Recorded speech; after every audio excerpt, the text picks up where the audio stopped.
What's up, party people? Welcome back to another Fallout Equestria reading. Gosh, we're almost there. We're almost towards the end. So, let me just get a few things set up here. I didn't exactly get to everything.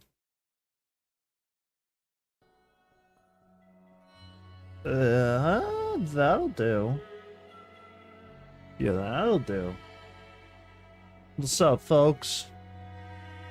Hello, hello, hello. Greetings, greetings, greetings.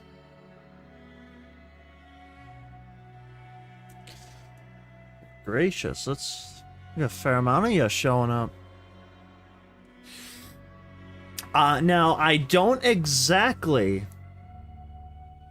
remember what happened specifically at the last of the big one. All I remember is that from the last few readings, R.I.P. my man, my big, strong iron boy. What a trooper. My boy Apple Snacks, hearts out to him. Derpy survived. Derpy didn't die. That was beyond amazing. I am so thankful for that. God, dude. Oh, man. Things are a little wild right now.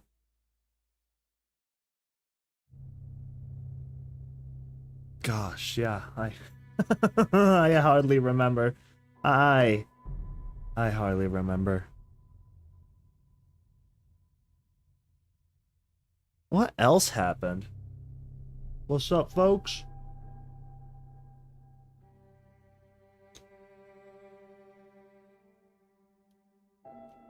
So we're gonna try 2 chapters today.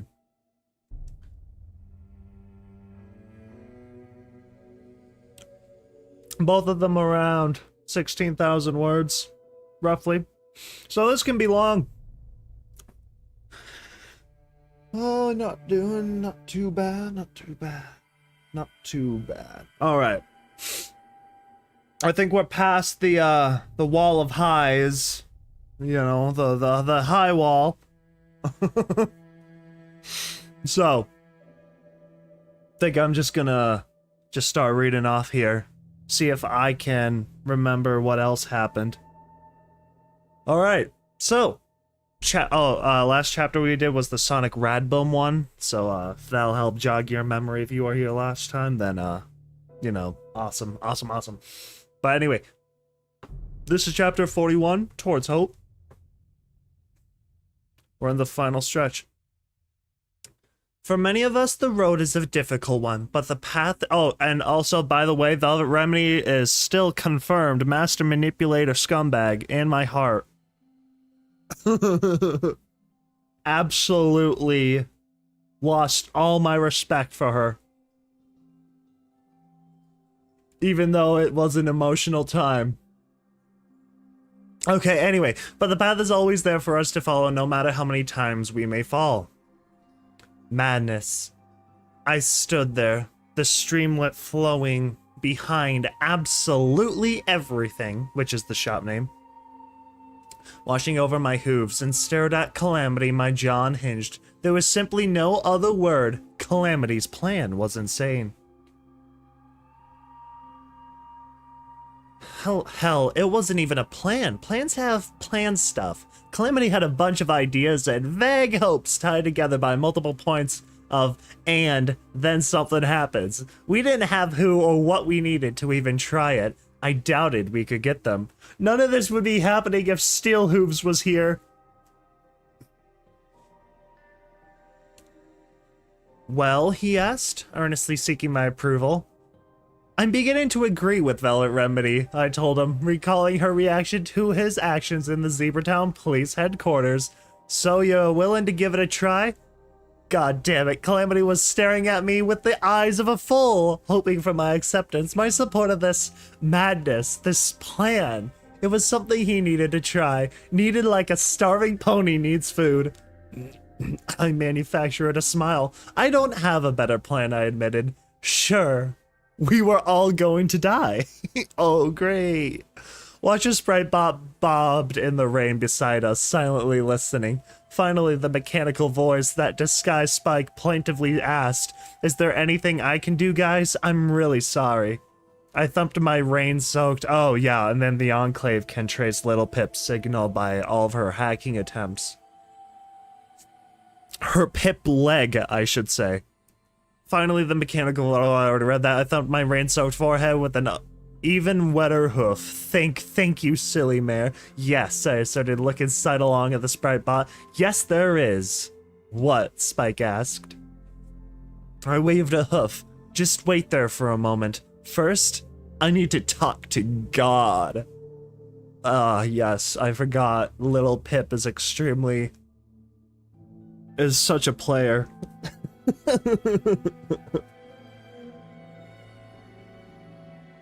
All that foreign crud. They're just falling for it.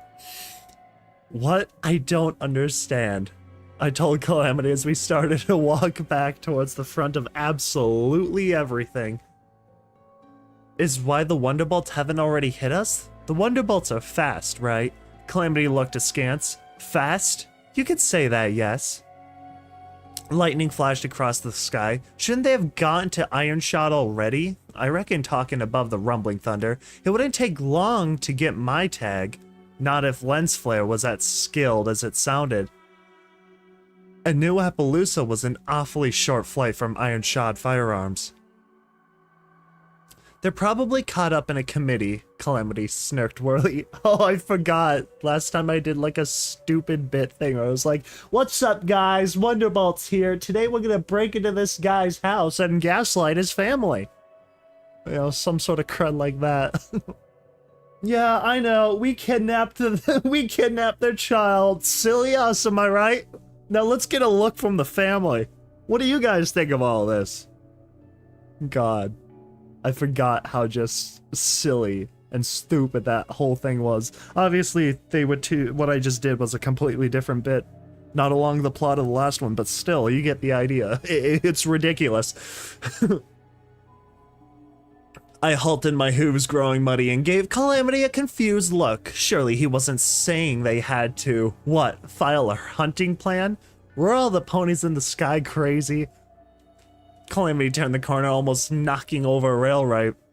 I heard the two stallions mumble apologies as I caught up. Railright was standing under the eave of Ditsy Doo's store, apparently waiting for some pony.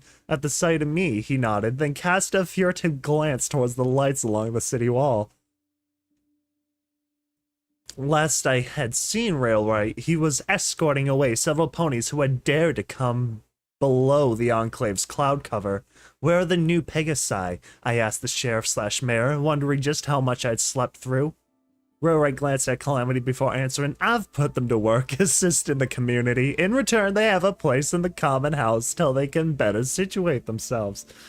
God, dude. I looked at Calamity questioningly.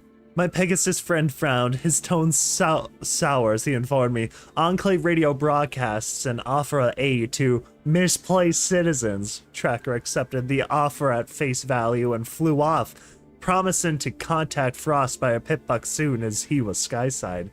That was over 6 hours ago. R.I.P. R.I.P., dude. Calamity here was worming. Some sense that the two mares when the broadcast came on. Railright added that mare with a pitbuck is some kind of ex-military, I think. Something about the broadcast spooked her proper. I felt myself feeling distinctly worried for Tracker. And what brings you to Ditsy Doo's porch, Sheriff? Calamity asked, trying to sound casual. Railright shook his head at the Pegasus' suspicion. I tried to remember that Railright and Calamity had known each other for years. Their relationship had always been cordial, whatever, if not downright friendly. Before Balefire bombs and rogue Pegasi got thrown into the mix. Getting a weather report from Grimfeathers, Railright told him. Thunderstorm spreads from the shores of Bucklet. Dude, is this gonna end with some sort of huge, like, thunderstorm enclave battle? That's gonna be awesome. A thunderstorm spreads from the shores of Buckland all the way to the edge of Hope. Storms cleanse in the air of the smoke from Everfree, and there's nasty rain out all over Splendid Valley. Cause that place needs to be more toxic, Calamity nickered. Just our luck that the broken weather over Everfree is keeping the storm out, Railright added. It's almost like that place wants to be on fire. That's not good. Hope? I asked Calamity. Yup, Calamity agreed, then seeing my confusion. You've been there before, Little Pip. The rubble that used to be Hope is only about a few hours down the tracks. The town with that old weapons factory? Railright clarified. Oops. Ironshod firearms. I remembered walking through the playground of Hope.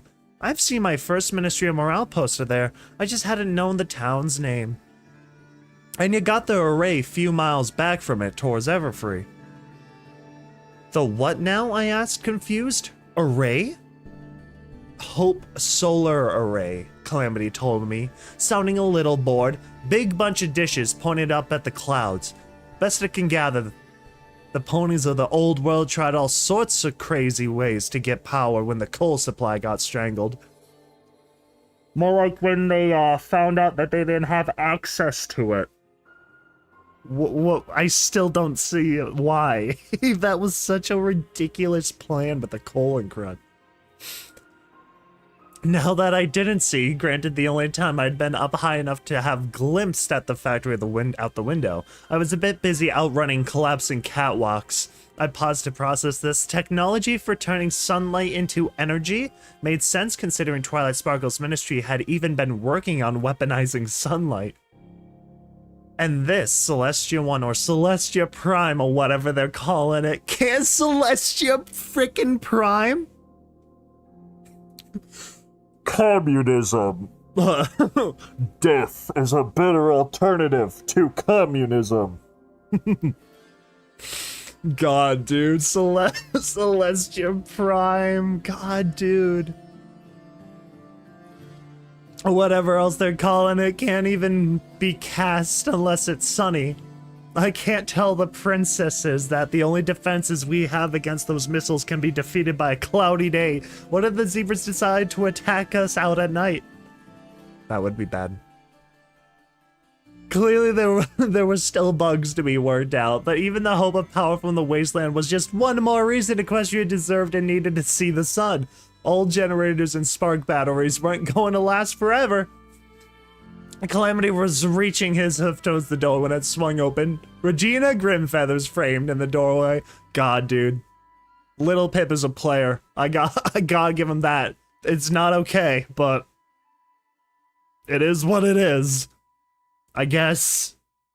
Unfortunately, my friend backed up as the Griffin pushed her way out, nodding to all of us. The gun-toddling adolescent Griffin leaned against the wall where Ditsy's sign had been and pulled out a pack of cigarettes. Absolutely everything's porch was getting crowded. Any of you see where the little unicorn ran off to? Reggie asked casually. She lit up a cigarette. Since I'm standing right here, since I was standing right there, I assume the little unicorn she was talking about was Silverbell. Calamity had come to the same conclusion. Silverbell's missing? She'd been inside just minutes ago. Railright bit his lower lip. I think I saw her headed up to the toilets. Uh-oh. Diarrhea. Got another. R.I.P. Oh, let's not form a search party then. I was mentally glaring daggers at Watcher as I added to give her some privacy. Coming swiftly on the hooves of the thought, the realization that New Appaloosa had public bathrooms struck me across the forehead like a nail board. Ow. Damn it, of course they did. What had I been thinking? Dude, that is freaking news to me. I had no freaking idea that was a thing. God dang, that is wild. Yikes. I don't like that. Now, what you blushing about, Lil Pip? Oh, thank you, Calamity. Couldn't let that go unasked, could you? Nope. You were, saying something about committees. Oh, for real, that Taco Bell crowd, for real. Calamity mercifully took the hint, jumping back onto the former topic like he had never left it. Remember, I told you that the Enclave keeps Pegasi who can do the sonic rainbow real close? Well, you can see why. With all the cloud tech the Enclave relies on, not to mention the cloud curtain, they view the sonic rainbow as a weapon of mass destruction. I looked towards where one of the raptors had come down on the town. Work lights had been set up, illuminating it through the pouring rain. The silhouettes of ponies moved about in the downpour, scavenging.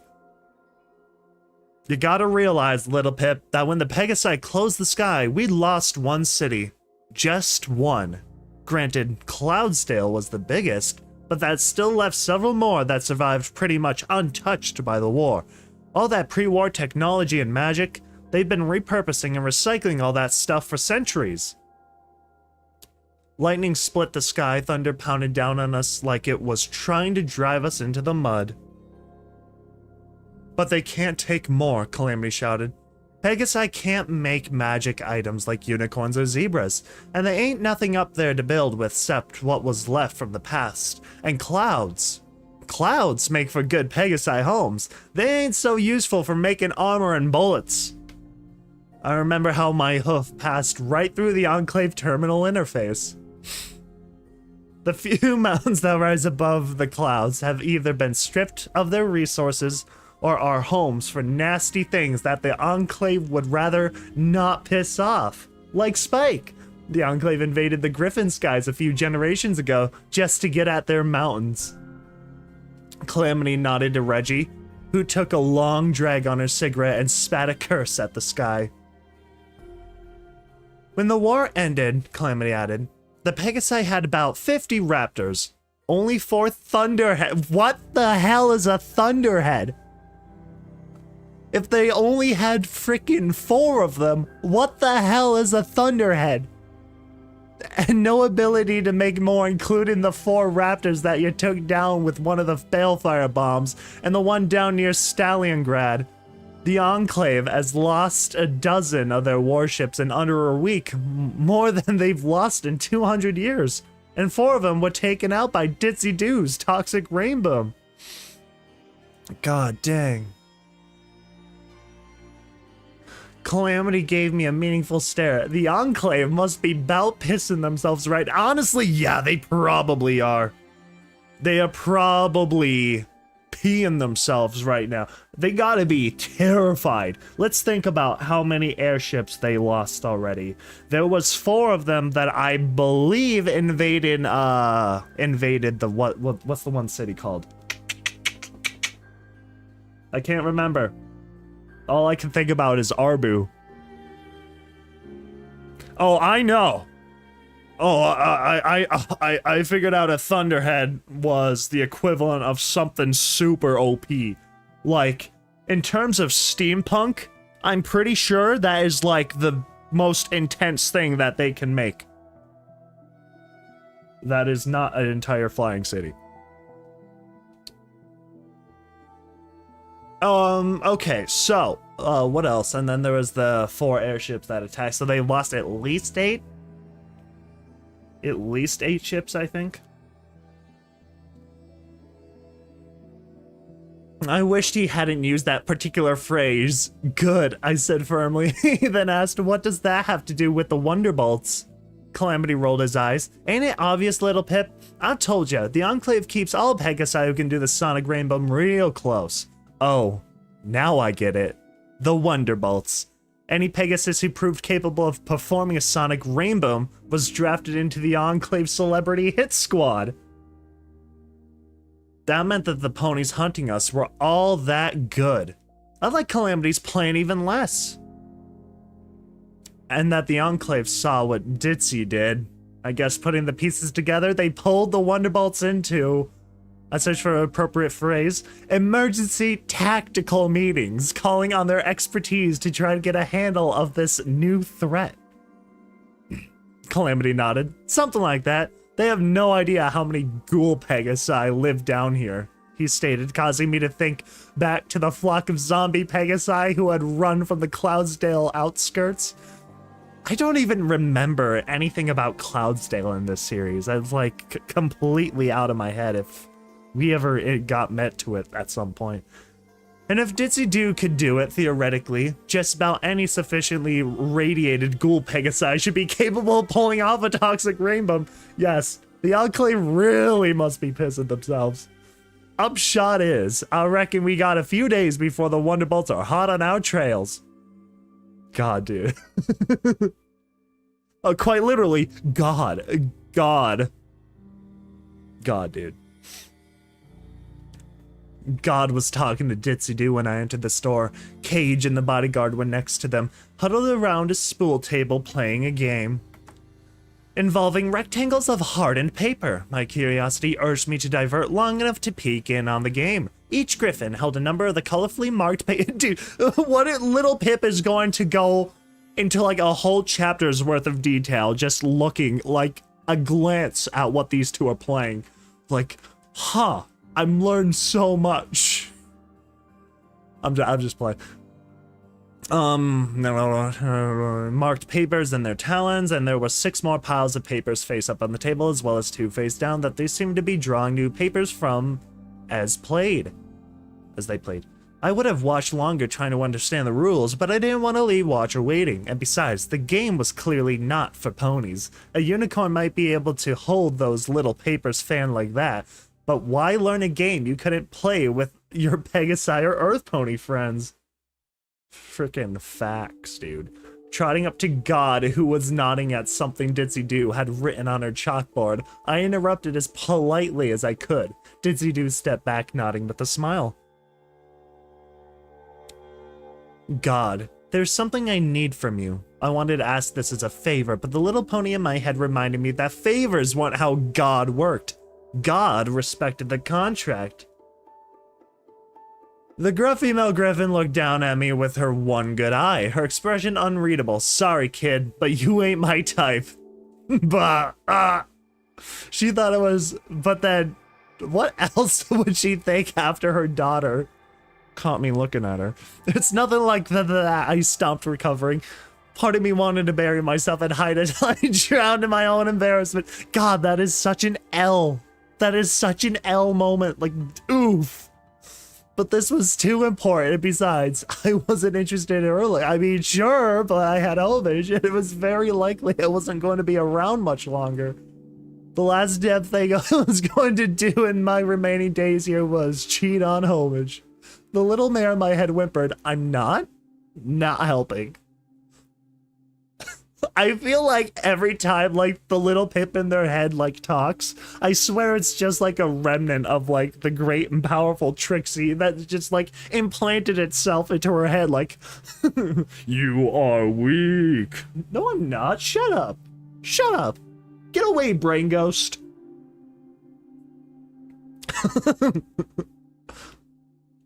Godna raised an eyebrow. Well, of course not, I mentally hissed at my little pony. She's a griffin with children, which highly suggested that she was interested in other griffins, male ones.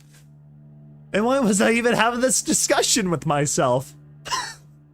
I don't know. Trying to get this back on track, I asserted, you have a contract to protect this town, right? Yes, the griffin said slowly, her face shifting into the stern expression of negotiation. But you didn't protect it. Ditsy Doo here did. Yes, she said again, even more slowly. And now there's a really good chance that the Enclave will come after her, and they'll probably wipe out the town to get at her if she's here. I could see Ditsy Doo's eyes widen. God hadn't been in Friendship City, but Ditsy Doo had seen the horrible lengths the Enclave would go. God was looking at Ditsy Doo and frowning. She's hired Gilgamesh as her personal bodyguard, but I take it you think I need to do more. I detailed what I wanted God to do. About halfway through my explanation, her good eye widened and she turned to me in shock. Are you insane? Apparently all the ponies in this town were crazy, including me. I was with you until the Dragon Cave, but I think asking me and my griffins to fly Ditsy here above the clouds and into the home of one dragon is stretching the contract I have with this town a mighty bit too far. The dragon won't be hostile. Not to you, I promise. You do you? She fixed me with a praising look. Your relationship with dragons seems to have changed since last I saw. This dragon doesn't eat ponies, I asserted. Or griffins. At least I was pretty sure Spike didn't eat griffins. What does Spike eat anyway? Just gems? Honestly? Griffin would probably taste a lot like chicken. Chicken? Griffin? Just saying. Well, if you really want me to liberally interpret the contract to include dragon visiting, God suggested, then maybe you can see your way to liberally interpreting what we're getting paid. Whatever the heck that sentence was. I zoned out halfway through that one. I was going to be broke after this, but it was worth it to keep Ditsy Doo safe and Silverbell. Okay, but you'll have to take both of them, Ditsy and her daughter, as soon as... Where is Silverbell anyway? Shouldn't she be... Oh my god, tongue twister. Shouldn't she be back by now? I looked to Ditsy Doo. Some pony should be watching that filly. The thought struck me swiftly. Where's Zenith? Worry became panic when Stiletto burst in looking nastily smug. Hey Derpy, that ditzy filly of yours is up at the railroad station. Needs you something bad. Uh-oh. The bodyguard Gilgamesh was fast. Ditsy Doo was faster. She'd flown out the door, leaving paper rectangles swirling through the air from her backwash. I have no idea why that. Even before my mind could process what the shadow raider had said. Shooting Stiletto a nasty look and a, then why aren't you helping? I raced into the night storm after her. Gilgamesh was in front of me, Calamity behind. I heard Ghana ordering Cage to watch the store just before the door banged closed behind me. Yup, that was what it felt like. I thought it was a few minutes ago. Wow, was I wrong. The rain was heavier now, falling in sheets that drenched me to the bone before I'd gone into the street, but I didn't care. All I cared about was Silverbell. The pony in my head was biting her hooves, insisting that I should have gotten the two of them to safety sooner. Why did I have to fall asleep? My hooves splashed in the river beneath me. Calamity and Gilgamesh were fast to reach the station house that had been claimed by New Appaloosa's mayor sheriff. Ditsy Doo was already at the front door. The lights were out. Not good. Oh god, oh god, are the Wonderbolts there using the kid as hostage? Oh god. I floated out little Macintosh, kicking on my eyes for a sparkle. I tried to call out to Ditsy Doo to urge caution, but I was too late. The ghoul Pegasus spun in the air and bucked the door open, revealing blackness inside. My EFS compass lit up with the dozens of lights, just as Ditsy Doo pivoted back and flew into the dark maw of the doorway. It was a trap. It's a trap! Yeah, probably was. I lifted a little Macintosh in front of me, galloping as fast as I could catch up. Wait, none of the lights on my EFS compass were hostile red. A flash flood of light poured out of Railroad Station as dozens of colorful New Appaloosians shouted in unison, "Surprise!" Aww. I nearly shot a balloon. Oh, it's adorable. A cake floated into view, surrounded by the caramel-colored field of magic, followed by a familiar yellow unicorn pony with an orange and beige striped mane. The cake was baked in the shape of a giant muffin, echoing, oh my god, the many muffins on the nearby table beneath a glittering banner. Thank you, Ditsy Doo! Oh my god. This is the most wholesome thing I've seen in 200 years since the bombs dropped.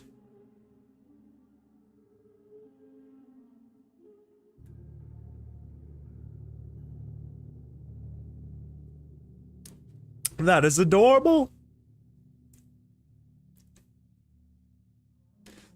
Ditsy Doo stood in the middle of the room, wide-eyed, stunned. Do you like it? Silverbell asked anxiously. It's a party. The filly seemed nervous. For you, she added. I could tell from her wide, glistening eyes and by many of the decorations that the little lavender filly had done most of the work on this surprise thank you party. Probably planned it. There is still a touch of Pinky Bell in her, and at some level, they must be triggering odd emotions in the young girl. Aww, that's cute. Honestly, I don't know how long Pinky Bell, quote, was doing that for so long that it probably left at least a little mark on her personality. For sure. Like, I don't think you can do that and be that way for so long. The trauma, the damage is done. It's most definitely become a part of them. God dang it. Hold on one sec. Really hot in here.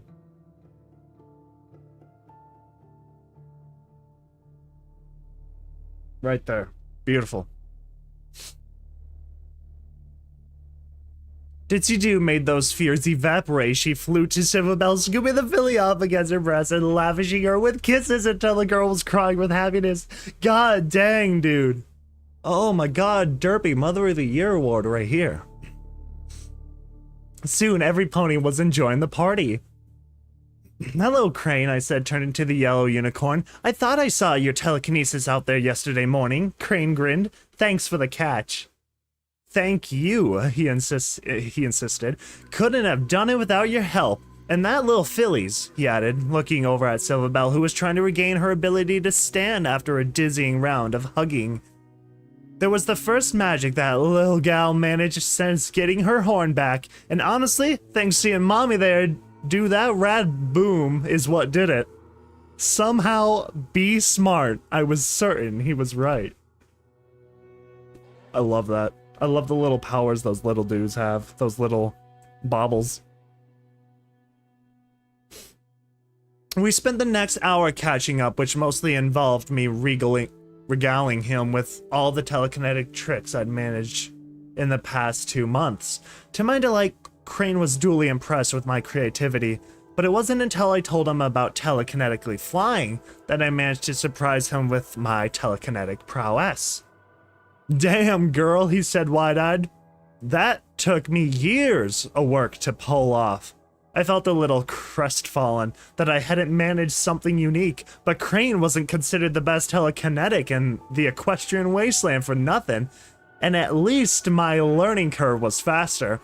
How far can you get? I can manage one lap in New Appaloosa before much juice runs out. My god. I don't really know, I admitted. I'd made it from the ground to Calamity Shack, but I never tested to see how much further I could push it. I'm afraid that I'll burn out again. If I push too hard trying to find out... You've been burning out, he asked. I nodded. Why you've been pushing yourself? I'm not surprised. We both jumped as something in the room exploded in confetti. We both jumped as something in the room exploded in confetti. Good news is, there's a remedy for that, Crane told me as he floated all the bits of confetti off the two of us, depositing them in the waste bin. A cure for burnout? He had my full attention. Sadly, the wasteland might not have it for much longer. Requires a few plants that only grew in the Everfree Forest. Reckon they're all burnt up now. Oh crap. Might be willing to part with one of my bottles of it though, Crane said slyly. For a favor? Right, should have seen that coming.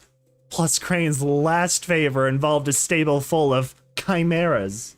Honestly, if anything, this town owes you whatever the hell you want. You save it from like 4 freaking ships about to nuke your home? Yeah, no, they deserve whatever the hell they want. If they want all your stim packs, you give them your stim packs. I'm a little busy being hunted right now, I admitted. If I live through this, I'll keep your offer in mind. Maybe the first time ever that I had turned down a distracting quest.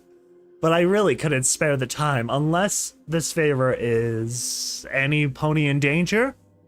Nope, said Crane. I felt a wash of relief. Least not that I know of. Well, that was something, at least. There's a farm out on the edges of the Everfree Forest, near the Hope Solar Array. Close enough to Everfree for the ground to be farmable. Honestly, not a bad idea. A farm near Everfree? Maybe it was something in the air. Maybe the crazy was contagious. Sprung up out of nowhere last spring. No idea who built it. Dude, I don't know why, but all I can think is like Preston Garvey. Another settlement needs our help. Oh man. Oh god. Went through the effort, then abandoned the place. Or more likely got himself slaughtered by something wandering out of the forest. Crane shrugged. In the background, I spotted Ditsy Doo enjoying a muffin. She had one ear cocked and I suspected that she was listening in. We could sorely use the crops, especially now, Crane stated. But local folks have weird rumors about the farm. First pony who tried to move out that way came back to town a few times saying it's haunted. Then he stopped coming to town at all. That was a while ago. Could use a pair of eyes scoping the place out. Let us know if it's safe to move into. He wiggled his eyebrows. Assuming you ain't afraid of the headless horse. Dude, the headless horseman, but just the headless horse? That is genius. Frickin' genius. I molded over. Tell you what, if I'm out that way, I'll poke around, see what I can find, and let you know. I told him, adding, for the remedy, but my plate's pretty full right now. Ditsy Doo trotted over. She had scribbled a new message on one of the chalkboards hanging around her neck. Don't worry because they say the farm is haunted. No reason to avoid the place. Ghosts don't exist. Just landmines. I blunk landmines? Ditsy Doo's pet theory, Crane explained, given the bloody body parts and the places where the ground looked like it had exploded. Meanwhile, Ditsy Doo was wiping off a chalkboard. A moment later, she offered, bring me any mines you find, please. I'll trade for caps and grenades. God dang, Derpy. Mad respect to Derpy, honestly.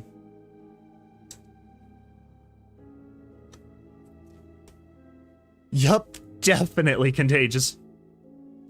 Silverbell galloped up excitedly. Come on, mommy. Zenith has started pinning the tail on the pony. Want to play? The blonde-maned filly started tugging Ditsy Doo away before the ghoul could answer. Aww. Oh, that's so cute. Oh, that's so adorable. Wait, Zenith started a game? Oh, this is perfect. That's so wholesome. Then on second thought, regaining orientation and maintaining accuracy while blinded did sound like an exercise the zebra would be familiar with.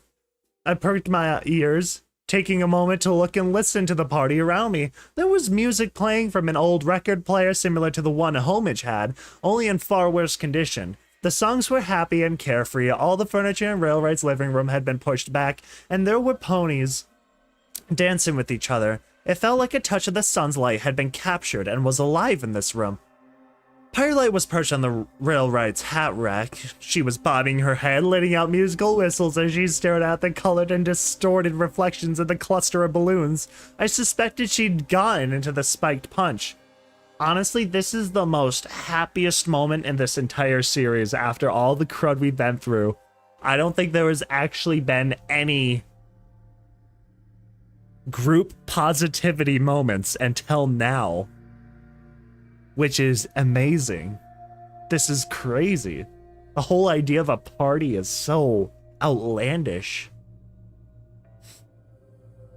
Spike? Crap, I still needed to tell him about God and Ditsy Doo. Excuse me, Crane, I said hastily. I'll be right back. Take your time, the yellow pony claimed. I got something that needs doing. As I galloped out the door, I passed Godna. She was standing outside listening to the party. I stopped skidding a bit in the mud. Are you okay? She nodded. You've got a deal. 500 bottle caps, and I'll have those two snug away in a dragon's cave by tomorrow evening. She shook her head. Hope you know what you're doing. Those two? They deserve a good life. I had entered a fleeting worry that the party had upset her. It could have been easy to be angry over the flash of panic those ponies had caused. How could I ever have doubted you? A little voice in my head adds, see, I swear a fragment of Trixie lives up in there. I swear. It could have happened to any of us, another answered.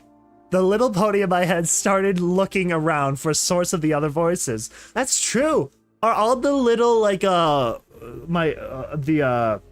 statuettes, are they all alive? Are they the reason for the voices?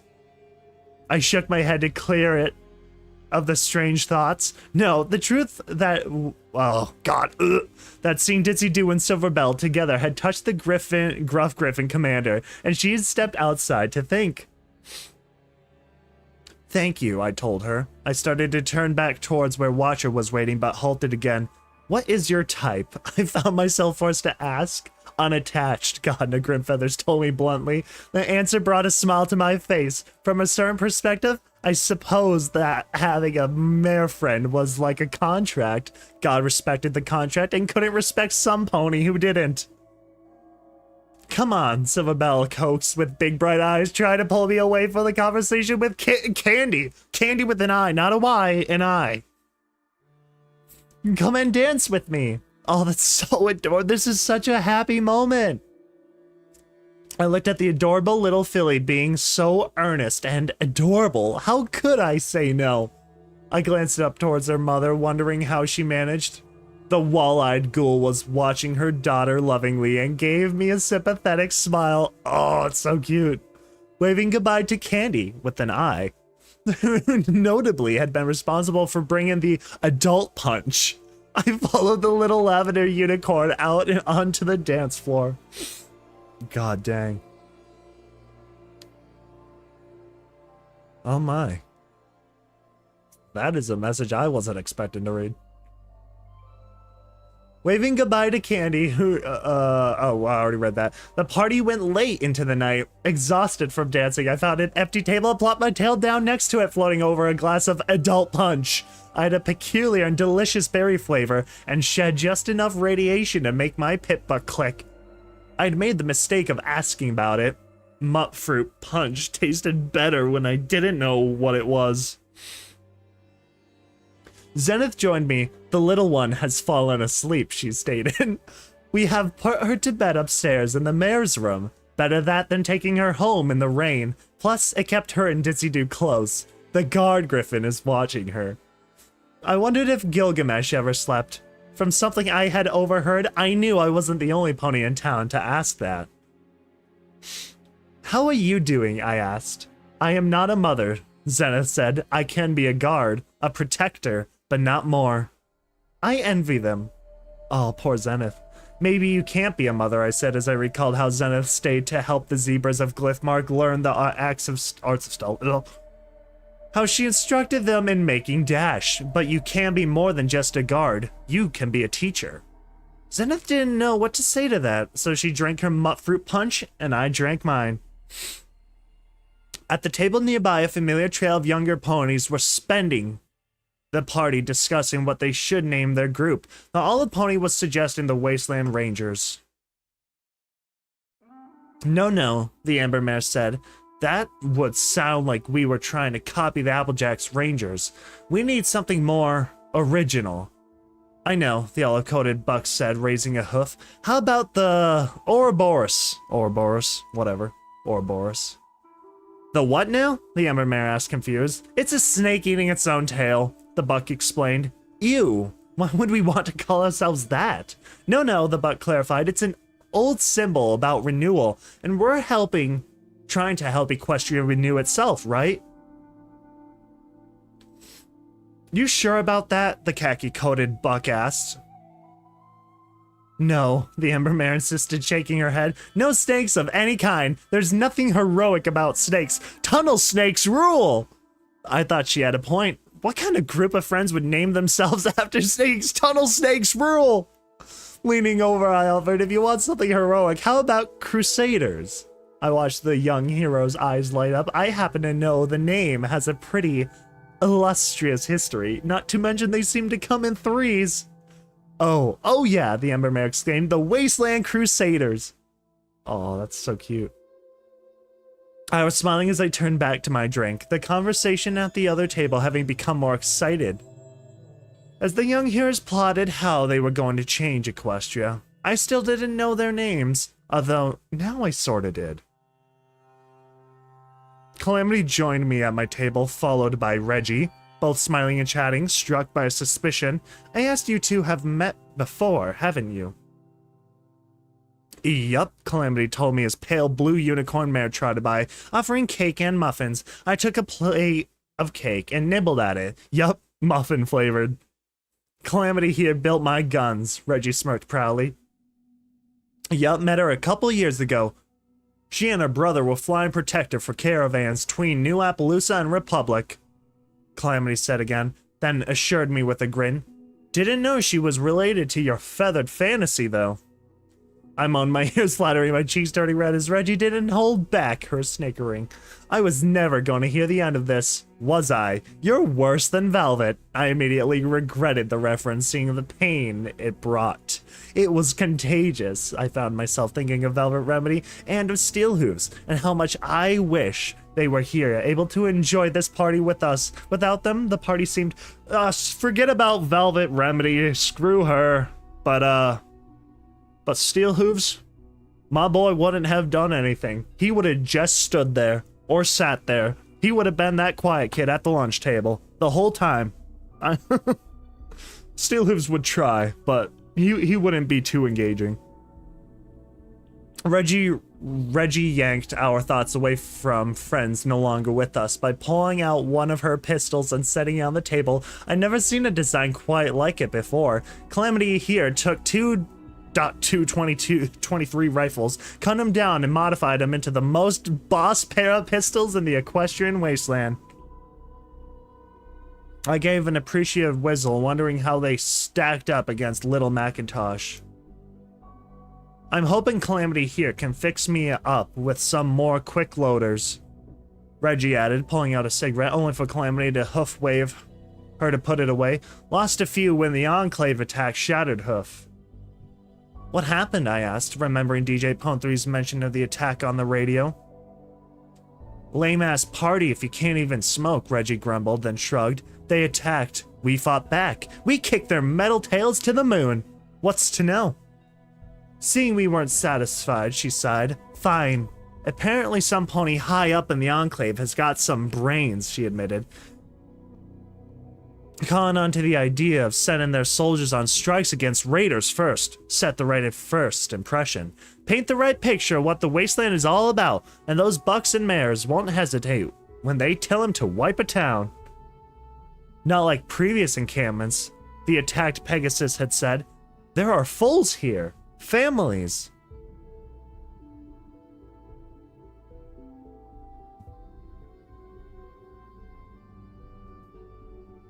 Calamity was staring despondently at his cake. Makes sense.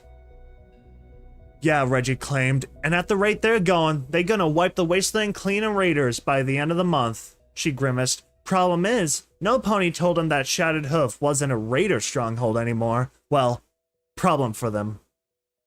The young griffin grinned broadly. They didn't send in any of those warbirds, but they sent in a whole flock of troops, at least 3 dozen. And we wrecked them. All that fancy armor and firepower ain't worth a shit in the sky if you don't have the expertise to back them up. I blinked. That was certainly a new take on the threat of the Enclave, but then the Talons were professional mercenaries, heavily armed with years of wasteland experience. Reggie pushed herself away from the table. Anyway, scene's getting stale, and I promised Cage I'd bring him some cake. So I'm bailing. The griffin had walked about 2 yards away from us when she spun around, moved back and jabbed a sharp talon to our table.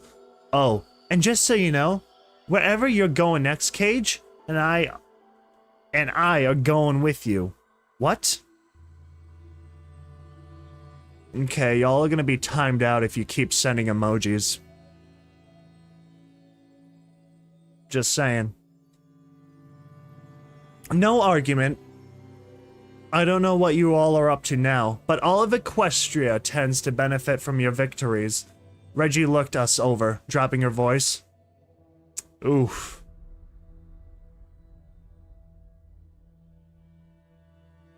"5 minutes. Anyone who posts more emojis is getting, timed out for a couple minutes." No argument. I don't know what you all are up to now, but all of Equestria tends to benefit from your victories. Reggie looked us over, dropping her voice. Mom ain't never gonna admit, but she's damn thankful for what you all did out at Splendid Valley. The goddess? Her plans for griffins weren't exactly pretty. No unity for griffins. Alright.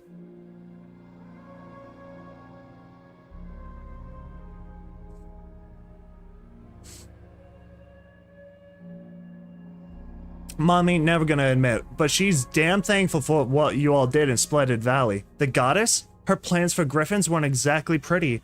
No unity for griffins. Once all the ponies were her children, anything that could challenge them was on the chopping block. Half the reason Red Eyes got so many of our kind working for him, why some of us like Stern are so loyal to him.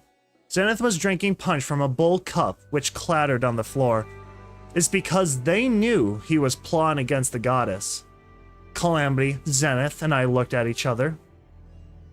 Reggie continued, way my bro and I see it, you're the best hope this wasteland's got going for it. And you're 2 soldiers down, including your heavy gunner, just as things are getting their most dangerous. You need us. Oh, I love it. This was surprising to say the least, and not how Talons operated, or at least not how God did. But we haven't hired you. The thought was immediately followed by, what does your mother think? Y'all might change your minds when you hear what we're heading into. I don't much care, Reggie insisted. We're hiring ourselves to do this, lest you lot think you can outrun us. We will gladly take all the help we can get, Zenith stated, then looked to me. Am I not right, little one?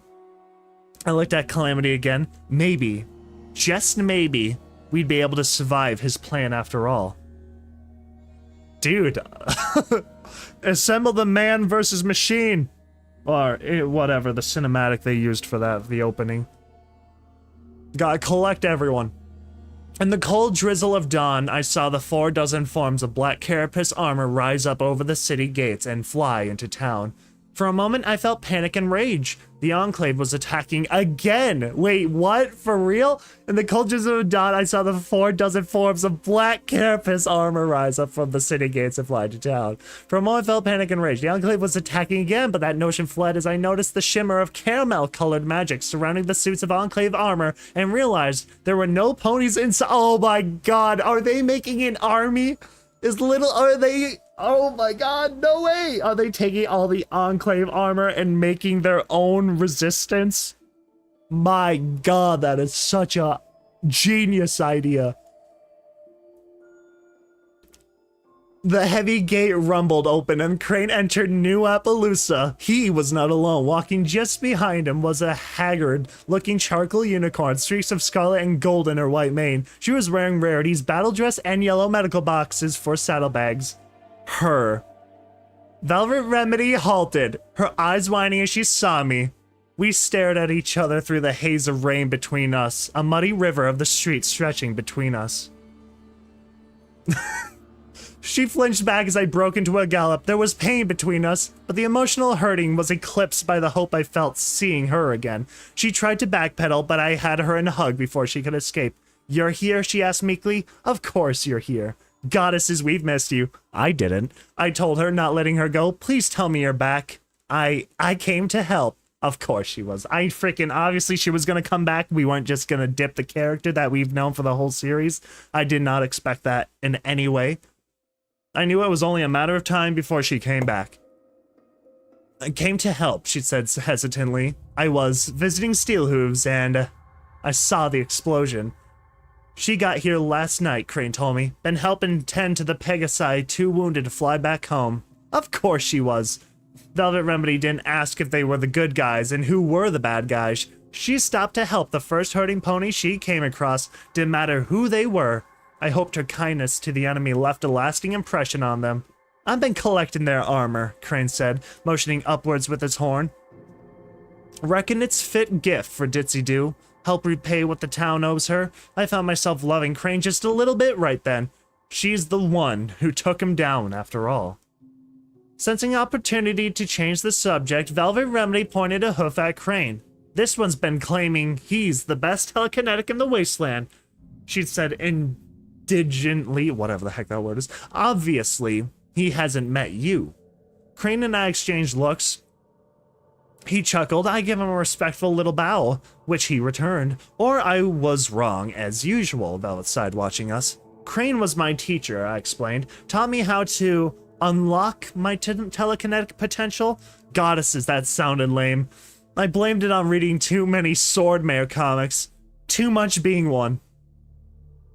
Zenith whispered, "Where did she come from?" into my ear. You must say, and now the student has become the master. I blinked, still processing Zenith's stealth appearance. What? Why? It is expected, she whispered earnestly. I shook my mane. By who? The zebra didn't seem to have an answer. Crane walked on, floating the several dozen suits of scavenged armor towards absolutely everything. Zenith stepped back, seeming to fade into the weather. Silver Bell was right. The zebra was kinda creepy. Velvet Remedy and I were alone in the rain. Velvet, little Pip. No, you go first. Go ahead. We stopped trying to talk, the silence stretched awkwardly, scored by the metallic hiss of rain against railway cars. Little Pip, the things I said, Velvet began again. They were so horrible. Dang right they were. You scumbag. I took a deep breath, her words still fresh. Felt fresh. The pain cut deep, but you weren't wrong, I told her. Yeah, she was. She was freaking wrong. And you tried to protect me. Oh, they're saying that to Little Pip, my bad. I told, wait, what? And you tried to protect me. You were hurting so much and you still warned me away. Tried to get me to go, I said, realizing it was true. It's my fault. I wouldn't leave. A mare who keeps poking a hornet's nest deserves to get stung. I wondered briefly if hornets still existed in Equestria. I'd only seen them in books. Velvet Remedy shook her head, her striped mane flapping wetly. No, they were cruel and hypocritical. Dang right they were. She shrugged off her medical boxes. The yellow boxes with their pink butterflies sank into the brown water.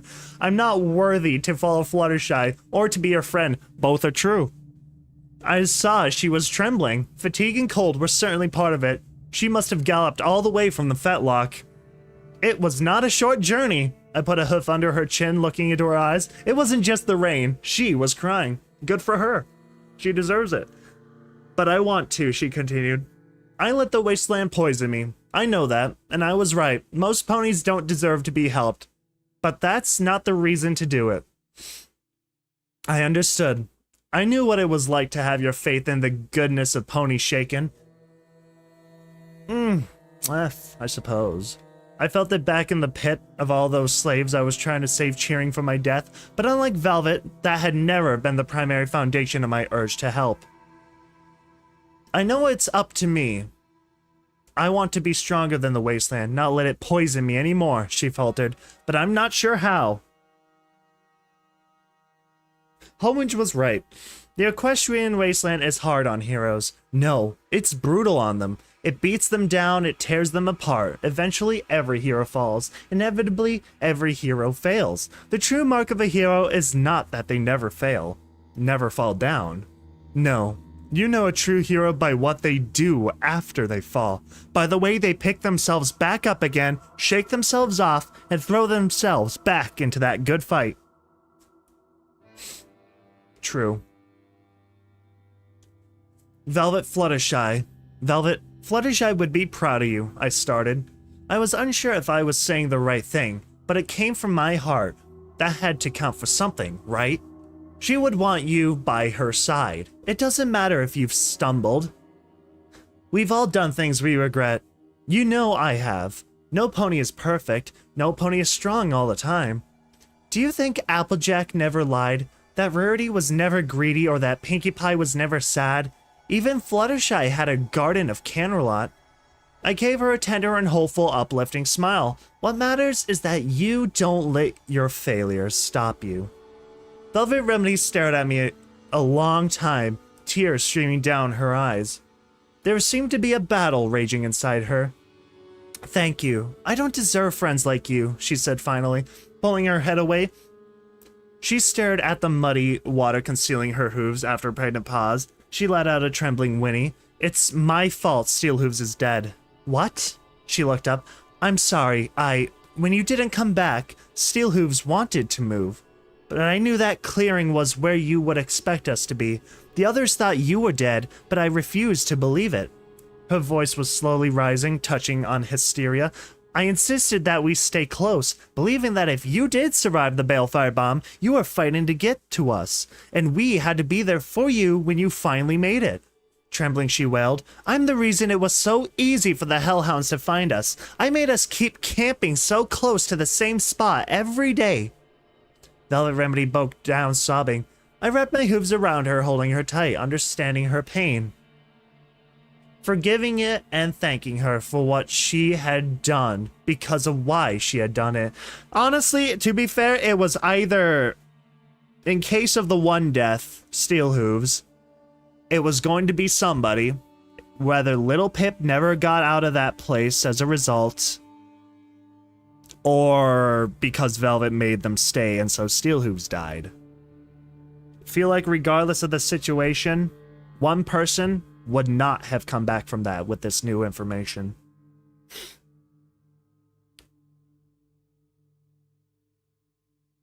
Velvet Remedy broke down sobbing. I wrapped my hooves around her, holding her tight, understanding her pain, forgiving it, and thanking her for what she had done because of why she had done it. Please tell me you'll come with us again, I whispered finally. We love you. We need you. Being without you is like walking with an open wound. I hugged her tightly. We miss you so much. Velvet began. She pushed back, breaking out of the hug, and stood staring at me. Only falling raindrops between us. Little Pip, shwam! A rusted orange streak plowed into Velvet Remedy, knocking her out of sight as she was driven into the mud with Calamity on top of her. Velvet! Calamity cheered, nuzzling at the exceptionally muddy mare. Oh, adorable. Good to see you too, she said weakly. Calamity stepped back, looking at his mud-covered love. Oops, he said, blushing. Let me help you. Before Velvet or I could say anything, Calamity had flown across the street, grabbing the rain barrel from in front of Railroad Station. Splash! Calamity dumped the barrel over Velvet Remedy. Velvet sighed. Well, at least I was already wet, and she wasn't muddy anymore. It's good to have you back, Calamity told her, never questioning that she was. Velvet Remedy splashed a hoof timidly. If you'll have me. Who's being a silly pony? Calamity, I don't know, chitted. Velvet looked up at him. I want to be back. I want to help. Her voice was shy of pleading. Calamity lowered his muzzle into the muddy water and pulled out her medical boxes, putting them back over her. I watched as she thanked him, and he teasingly threatened to kiss her with his muddy muzzle. Oof, lovely. It is like things are finally going right again, is it not? Zenith asked, having ninja'd up beside me. I have no idea. Ninja'd. I nodded. Then rain was beginning to stop. Suddenly looking at Velvet Remedy and Calamity, I knew the very last of the pieces fell into place. Kindness and loyalty. Was there ever any doubt? The heavy black thunderclouds had shifted to a lighter gray, but they were still heavy with rain as the Sky Bandit approached the shattered ruins of Manhattan. Calamity was pulling the passenger wagon. Our two Griffin escorts flanked us. Ever consider mounting a magical energy turret on the top of that thing? Reggie called out up to Calamity, eyeing the Sky Bandit's wreck where Steelhooves had stood in past battles. R.I.P. my boy. Calamity wasn't quick to answer. Like me, I think he felt that mounting a weapon would be too much like we were replacing Steelhooves. It was silly and impractical response. The sort that Calamity had always dismissed in the past, being the first to scavenge stables and the corpses of Steel Rangers, but this was different. This was Steelhooves. Yup, he finally said, I think Steelhooves would want it that way. Want us to protect ourselves. He kept flying straight. Just ain't had the time. Cage flew close to the other side, talking to Velvet Remedy. So you follow the pony who all the medical supply boxes are made to look like?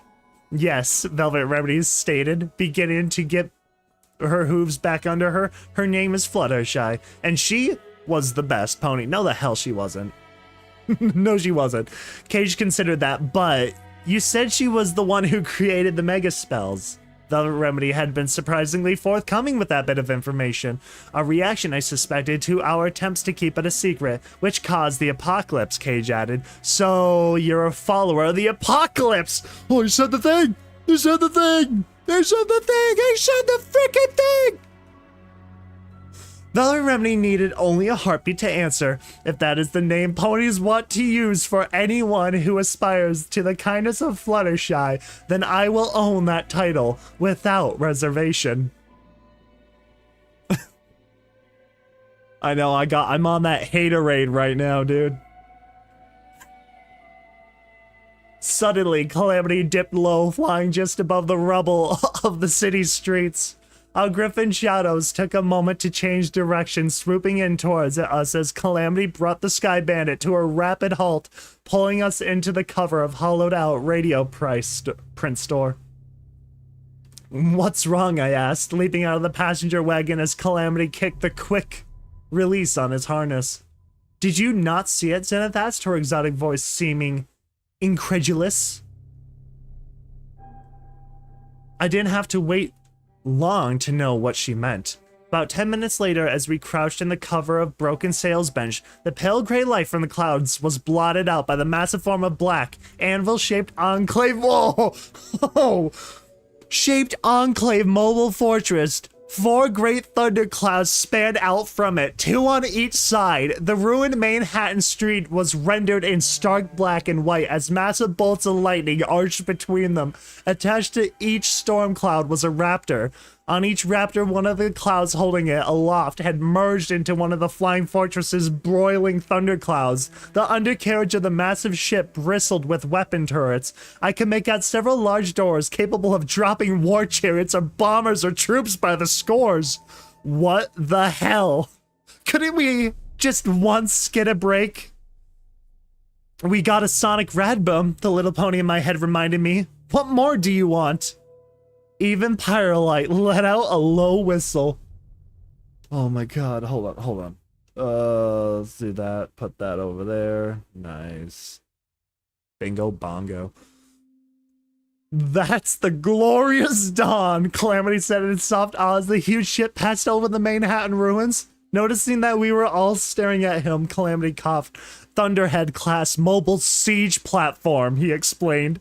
You said the Enclave only had 4 of those. I pointed out, hoping I didn't sound I don't know, accusatory. Yup, and 2 of them are permanently assigned. One's at Navarro, and the other is the home of the High Council. I did the math. Both Calamity and the Pride had referred to the Enclave Regiment as 4 Raptors and accompanying troops. The amount that could be carried and deployed by a Thunderhead, a full regiment had descended on Maripony just before the bombs went off, bringing a member of the High Council with them. Probably the regiment attached to the High Council's own personal Thunderhead. Hundreds of ponies, Commander Winter had said. I felt a little sick. If they're committing Thunderheads to Operation Cauterize, that means they're getting ready for their big offensive. Calamity warned. They've lost too much too quickly. They need big victories fast, or their whole invasion falls apart, and a whole lot of Enclave leaders will be losing the positions in the next election. They can't play around with the little targets anymore. Oh my god. Yeah, this is what I'm waiting for. This is what it's all about. Explains why they haven't amassed another assault on New Appaloosa, Cage reckoned, or Shattered Hoof. Where do you think they are headed? Zenith asked as the shadow finally passed, allowing daylight such as was back into the streets. By the vector, I'd say they're aiming for Philadelphia. Oh, Reggie suggested, assuming they don't plan to park that thing over 10 Pony Tower. Fuck, damn it, Calamity. I blurted anxiously. Remember, I told you that we can make this all mean something. Make all the loss count, make the start of something better. Calamity stared at me with an expression that told me he was still holding me to that promise. The others just stared. Well, I've got a plan. I know how to do it. Oh my god, you're gonna freaking steal the siege platform, you madman, Little Pip. That's what you're gonna do, aren't you? The Griffins looked anxious and doubtful. Zenith looked reserved, and Bella Remedy faced more an expression of concern. but Calamity's eyes lit up with hope, a smile on his face. Then the smile faltered as attentively asked, "What about my plan?" "Your plan comes first," I reassured him. My friend looked immediately relieved, but this new offensive throws a major wrench in mine. I need to know what the Enclave's timetable is. For real.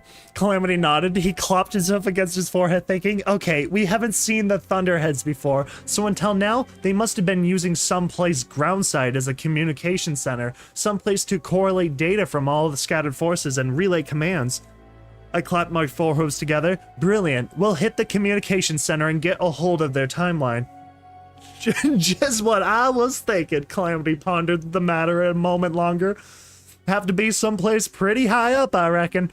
And that's what they were using 10 Pony Tower for before they got kicked out. They'd have a fallback position.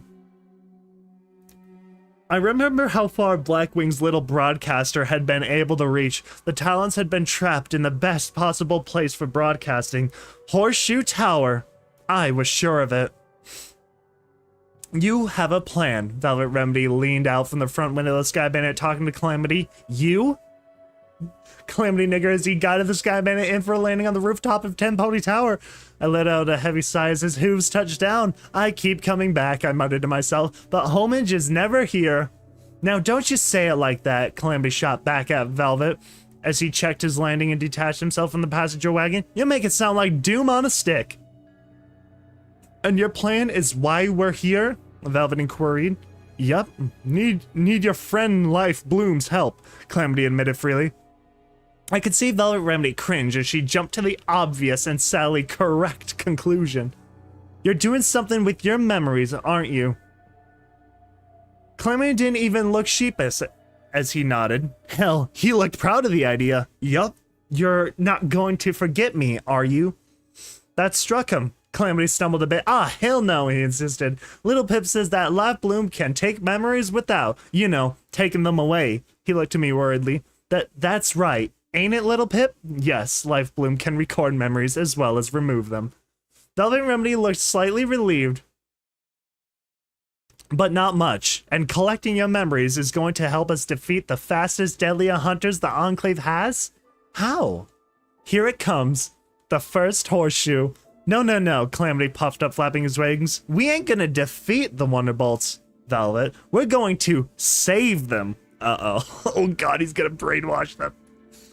The mottled brown gentle stallion who met us was not either of the unicorns I had been hoping to see, and he was familiar. He had been one to inform me of the legal details surrounding Monterey Jack's execution, and he was a member of the Twilight Society. A sonic rainbow, he was saying as he floated his glasses in front of him, polishing them with a pocket cloth. Or, more precisely, a toxic rainbow. I believe that is what Resistance Radio is calling it. Resistance Radio! Oh my god, dude, I freaking love it. Oh, I love me a good rebellion. Resistance Radio? Oh, he raised an eyebrow as he slipped his glasses back onto his muzzle. Yes, that is what the local gentry have taken to calling DJ Pone 3's little broadcast interruptions. Resistance Radio. I liked it. I do too. Go Homage! So, the Twilight Society will help us, I asked, not for the first time. Indeed, the gentle stallion L'Oreal asserted, you and your motley band have more than proven both your intentions and your capacity for success. We would be honored to lend our hooves to the fight. Wistfully, he added, a sonic rainbow in my lifetime. Calamity and I exchanged looks. Well, for now, what we need is Life Bloom, his expertise in memory magic to be precise, like. The mother brown unicorn nodded, not even looking at Calamity. Absolutely, I will send for him right away. In the meantime, your usual suite is ready. And, I added, there's something else I need to discuss with you at your earliest convenience, a legal matter. He turned looking at me over the rim of his spectacles. Indeed? His earliest convenience turned out to be less than an hour. I was a bit surprised at the Twilight Society's sudden eagerness to lend their aid. I was probably being paranoid, but when things started working out in our favor, it tended to make me nervous. No, they aren't hijacking a warship, I don't think. It was really a siege platform, to be exact. Think about a warship plus. Made for defense. Meanwhile, we gathered to quarters provided and waited for Lightbloom. Swanky, Reggie whistled, looking over the fine sheets and marble floor tiles. She poked a talon at one of the posh pillows. Cage moved to check out the window, his eyes darting around like he was looking out for snipers. No kidding, if we had access to a place like this, I'd find it real hard to go back out into the wasteland and start mixing it up. He drew the curtains close and nodded to his sister, who had taken up a strategic spot near the door.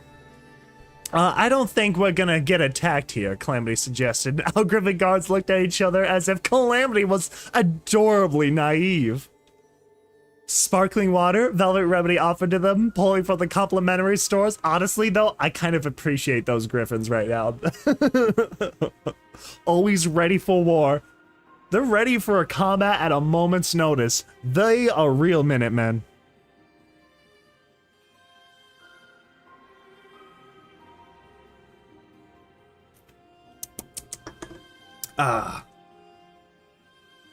Sparkling water, Velvet Remedy offered to them, pulling from the complimentary stores in the bathroom. I winced, beginning to feel a little self-conscious.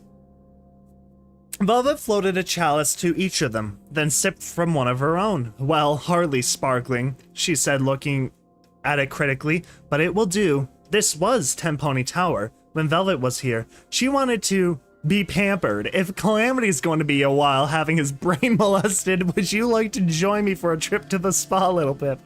Uh-oh. Yeah, you ponies have it hard, Cage mocked, rolling his eyes.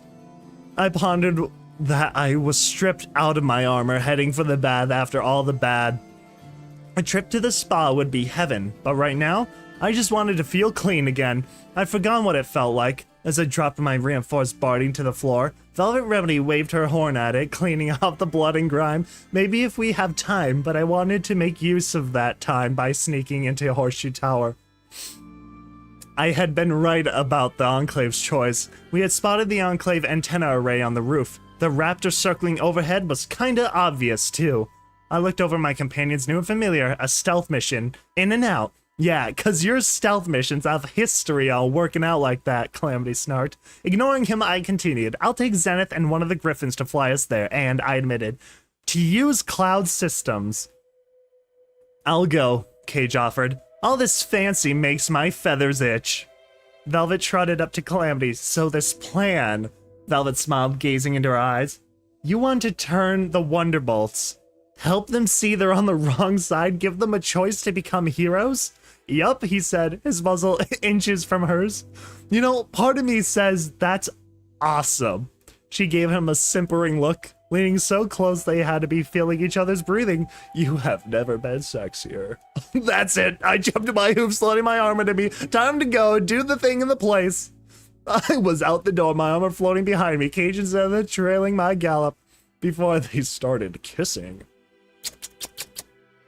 Smooch.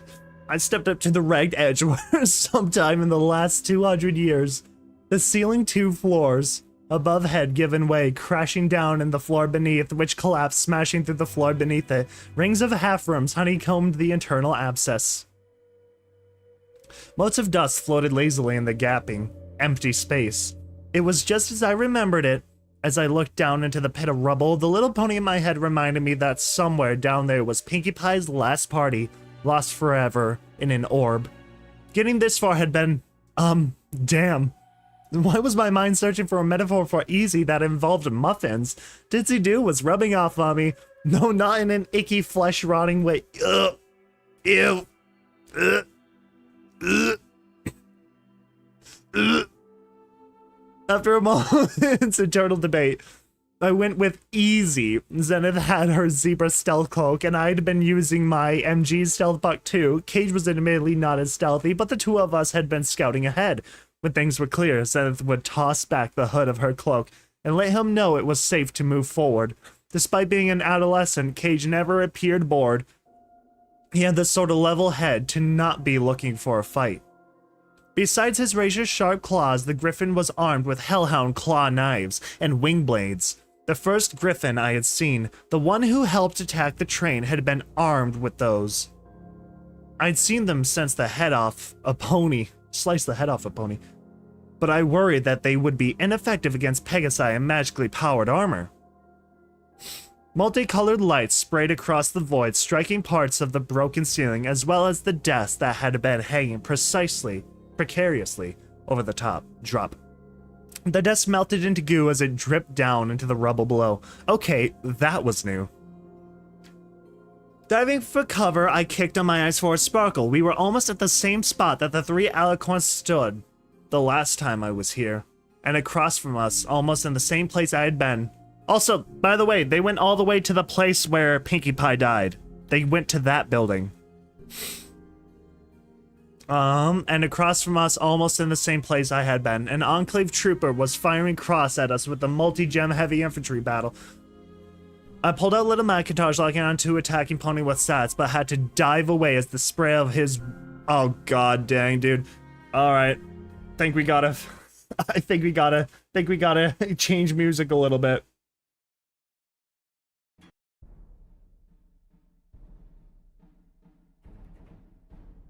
Yeah, that'll do. Two more Pegasi launched themselves across the gap from another floor. The trooper was laying suppressive fire while they flanked us. The first Enclave guard came up behind us through an office to our right. Caged moved to block his path, sweeping at the armored pony with his wing blades. The attack proved my fears, both valid and unnecessary. The wing blades had sparked harmlessly off the Pegasus armor just before Cage sent his hellhound claw knives plunging into the pony's throat. Even as my first guard fell, several beams of light struck Cage in the back. His Talon armor took the brunt of it. Thank God it didn't kill him. But one shot speared his right wing. The young griffin collapsed with a grunt, his eyes closed tight against tears. The second guard had landed on the floor above us. I heard the clank, clank, clank as she dropped grenades down a fissure in our ceiling. I'd had plenty of experience dealing with grenades. Back up they went. Maybe not my brightest idea. I realized an explosion not only killed the Pegasus above us, but sent the ceiling crashing down on my heads. On our heads. On my heads. How many? What? The magic imploded as the room above fell on me. Something heavy and searingly not hot shoved me to the floor, pain sprouting from my hind legs. I was pinned underneath jagged floorboards and the melted remains of a filing cabinet. True. Cage had taken cover in the doorway. I had lost track of Zenith. Fortunately, I was still invisible as the trooper across from us started filling our room with magical energy. The debris was ablative cover at best. I have no idea. English is hard sometimes, okay? I whipped my head around, desperately looking for where Little Macintosh had fallen. The spray of rainbow lights stopped as the trooper reloaded. My revolver dropped to the floor next to me, a gift from an invisible zebra. I magically snatched it up and locked my targeting spell onto the Pegasus again. Blam, blam, blam, blam. Section 12, clear. The Pegasus barked through my earbloom, cauterizing in 10 minutes. I do not like the sound of that. With the Thunderheads in play, this place had become redundant. The Enclave had already been clearing out when we arrived. The Raptor above hadn't been here for protection. We had 7 minutes before the Raptor opened fire, eradicating Horseshoe Tower. Section 13, clear, another voice replied. My stealth buck was drained, but we were almost at the end. The last run before the roof was a 2-level executive bar and lounge. This was where they had their equipment set up. The good news was that our infiltration sped up their evacuation. They were no longer trying to pull out all their equipment, just their personnel. They would let the Raptor's massive guns take care of the rest. Section 14, clear. The first voice responded, cauterizing in 9 minutes. The bad news was that the room would be a killing zone. All the soldiers left in the building were either on the roof or inside that lounge. I made sure that Little Macintosh was loaded with armor-piercing bullets. Calamity had brought up all the ammo for Little Macintosh that Ditsy-Doo had, but already I was almost out of armor-piercing rounds again. Part of me hated the Enclave for using magical energy weapons. Their ammo crates never had anything I could use. I nodded to my two companions. Oops. Here we go. I telekinetically threw the doors open, my targeting spell locking onto each soldier as I saw them. An Enclave mainframe dominated the room, cables snaked off of it, crawling into the backsides of cloud interface terminals that sat glowing on surrounding cocktail tables. The room was cold. A row of windows lined the right wall opposite the bar on the left. A couple were still intact, but most had been boarded up. Poorly. Enclave infantry were standing guard, both on this floor and along the balcony above. Gray-clad officers and tactician ponies in yellow dresses darted about, rarely landing. Most were headed for the stairs. 2 Enclave soldiers stood ready just inside the door. They were the first to react. I was faster. Blam blam! The first went down. Blam blam! The third shot killed the other door guard. The fourth bullet burying itself into a corpse. I don't know why, but this reminded me of like the Meet the Spy intro.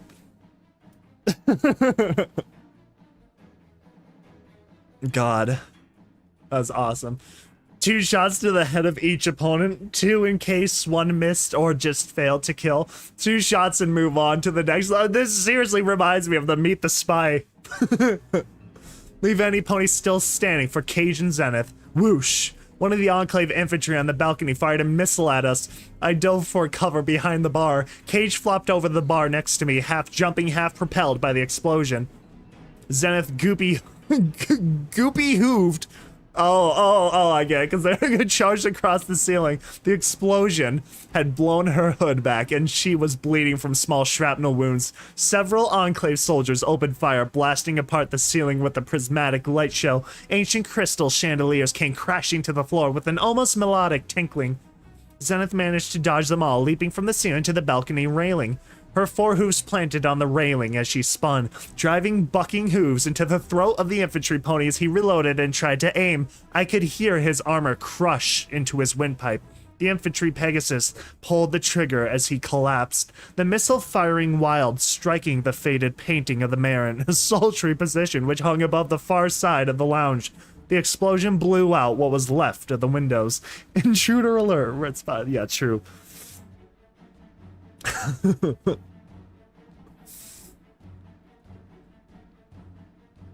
Honestly, once you start thinking about it a lot more, that's entirely correct of what's going on. They're going for the intel right now.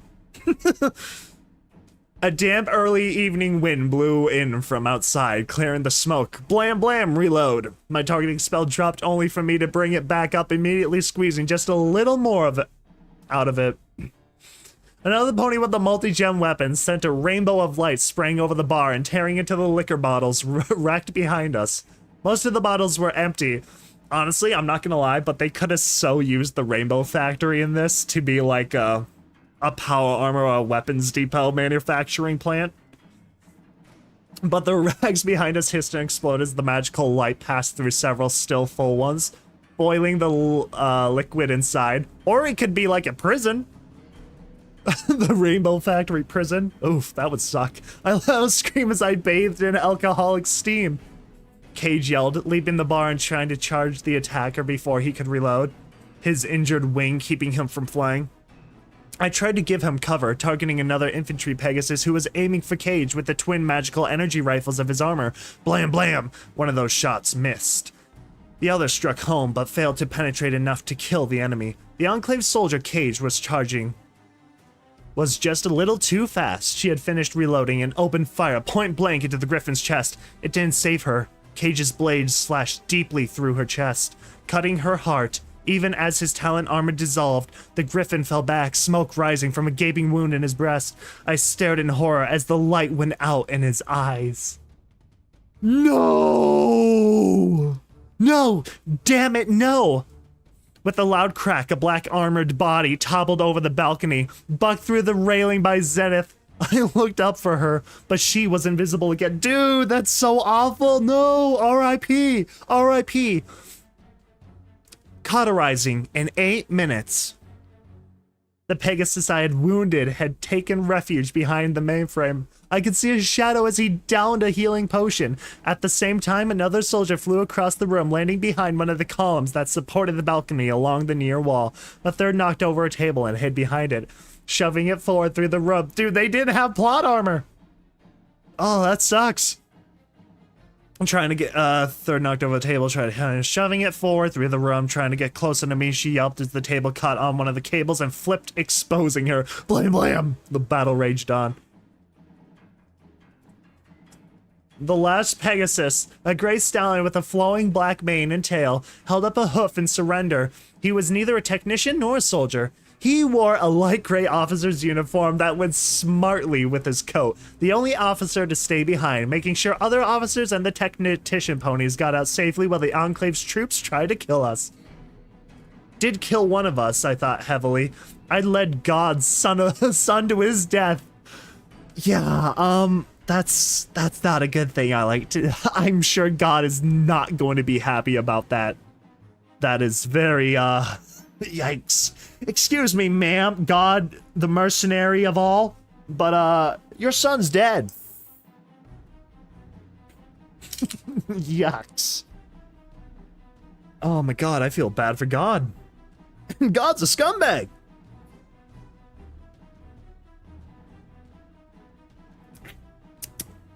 Poor mother's gonna hear that her child got killed. That's probably gonna send God down the warpath, though, if I'm being completely honest. Or completely be like, don't talk to me again, little Pip. I'm not gonna kill you, but we're done. God, that's gonna be so bad. Oh God, the sister. Oh God. So bad. Oh, that's so sad. Pony's gone swiftly. Did kill one of us, I thought. I led God's son to his death. I didn't know how I was going to break the news to his sister. I'd never be able to face Godna again. But right now, I didn't blame myself. I blamed the Enclave. God dang. Honestly, though, right now, given the situation, they're the only ones to blame. Give me one reason not to shoot you, I growled. Make it good, because I really want to. Way I see it, the Pegasus said, smiling annoyingly, you can kill me, or y'all can win. Evac complete. Moving off. The voice in my earballoon claimed. Cauterizing in 5 minutes. What do you mean? I asked, leveling little Macintosh at the Enclave officer's face. I floated both of Cage's blades near his neck. I had my targeting spell locked on for good measure. Sir, we've still got one officer inside, another Pegasus said over the military channel. Cauterizing in 5 minutes, was the cold response. Well, I reckon y'all didn't come all the way just 'cause you like being shot at, the officer reasoned. I'm guessing what you came for is in that mainframe. But now, you only got about 4 minutes left to get your tails out of this building. And you're down the only person who you had who could have accessed it. Fuck Celestia's fiery hemorrhoids of solar flare and death. Cage died for nothing. So, I'll make you a deal, the officer said. Y'all let me go, and I'll download you what you need into that pip buck. Pip, what the fuck you got there? The pip leg. The pip leg. Oh, you realize they have a pip leg. And why would you betray the Enclave, Zenith asked. Why would you help us? Well, 2 reasons, the Pegasus said, still smiling, but with an earnest tone in his voice. 1, 'cause you folk are Calamity's friends. I love my little brother, and I ain't happy to see his name on a kill list. 2, 'cause I reckon without any flyers with you, chances are 3 minutes won't be enough for you to get out anyway. I would have stopped to think about that, to process what he said, but the voice in my earballoon announced, cauterizing in 4 minutes. Okay, I agreed. Dudes, okay, so whoever this officer is related to Calamity. God dang, the Calamity bloodline just had to be evil. Well, not Calamity's bloodline, but you know, I guess it's the same thing. I feel like I don't really know any crud, but I feel like this is a usual thing with like officers in these types of scenarios, right? Like, it doesn't matter in the movies, shows, whatever. Any like military officer already is like, all right, let's negotiate. You know? Are they just trained to negotiate? That must be a thing, right? They gotta be trained to think quickly to negotiate crud like that in those scenarios. That's gotta be a thing.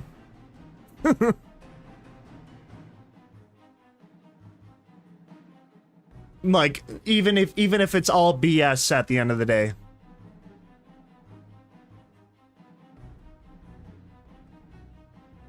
Okay, I agreed, motioning for the Pegasus to get to work. I chose to believe him, not because of what he said about Calamity, but because he hadn't lied about how much time we had. You're wind shear, right?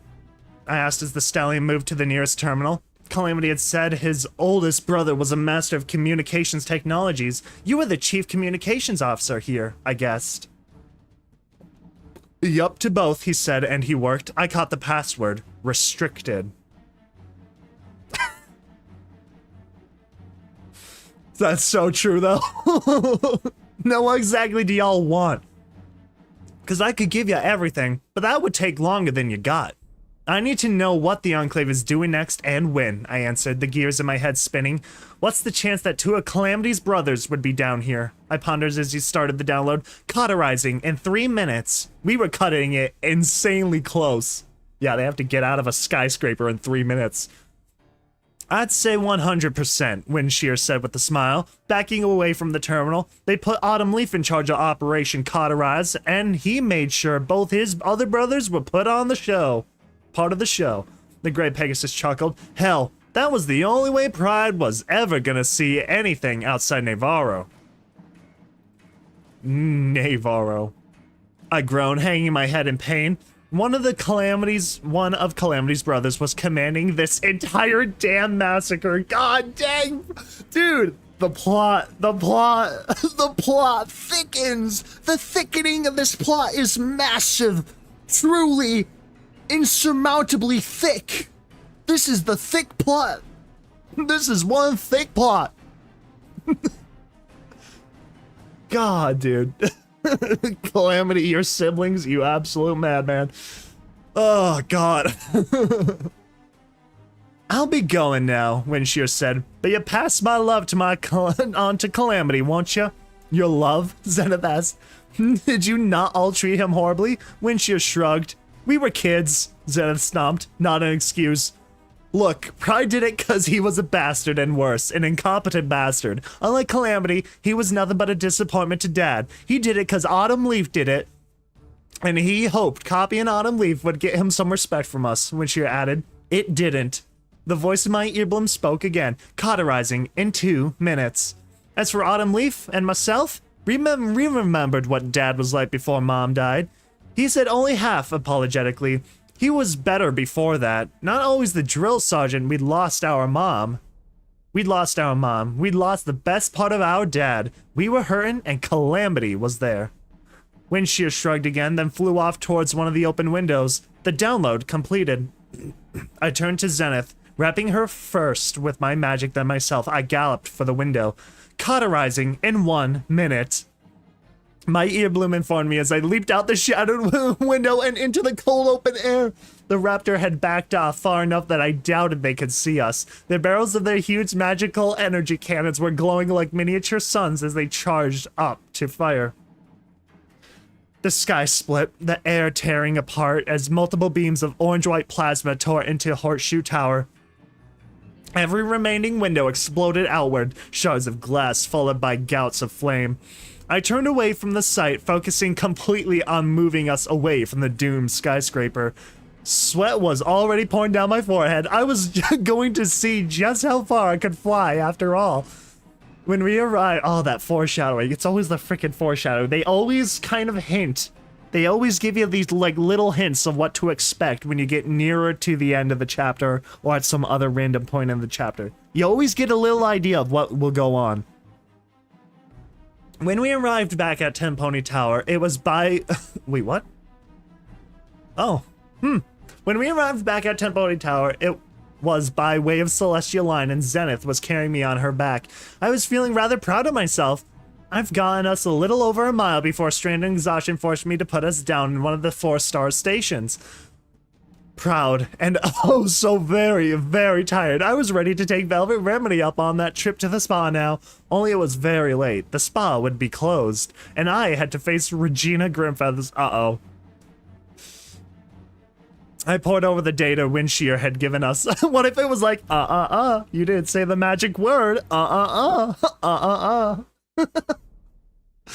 you find they're like, all right, there's the data. Do what you want with it. It's like password encrypted, like, you did say the magic word. Freaking would love that. The stallion had been true to his word. We got what I had asked for, and no more. The Enclave was focusing now on what it considered the two biggest threats. First and foremost was Red Eye. They had tracked him to the cathedral. They had a regiment patrolling the borders of the Everfree Forest, trying to make sure he didn't escape. In 2 days' time, the Overcast, Colonel Autumn Leaf's command Thunderhead, was going to move in with the second full regiment and wipe the cathedral off the face of Equestria. What an evil name for a place. A cathedral. Where you're gonna make your last stand and you name it a cathedral. That sounds horrifying. The Glorious Dawn was being dispatched by a rendezvous with the bulk of the Enclave's forces amassing for an attack on Philadelphia. And by attack, they meant cleansing. Slavers, slaves, rangers, scavengers, they were going to kill them all and reduce the factories that Red Eye had rebuilt to rubble for good measure. Alright, gotta go back to this. And they could. I just seen them turn Horseshoe Tower into a mound of rubble and slag. I couldn't let that happen. Oh, did I not read that? The Glorious Dawn was being dispatched and running with the bulk of Enclave's forces amassing for an attack on Philadelphia, and by attack they meant cleansing, slavers, going to kill them all and reduce the factories that Red Eye had rebuilt to rubble for good measure. Dude, is Little Pip... Dude, Little Pip can't let that happen. Little Pip doesn't want to see the means of production be destroyed.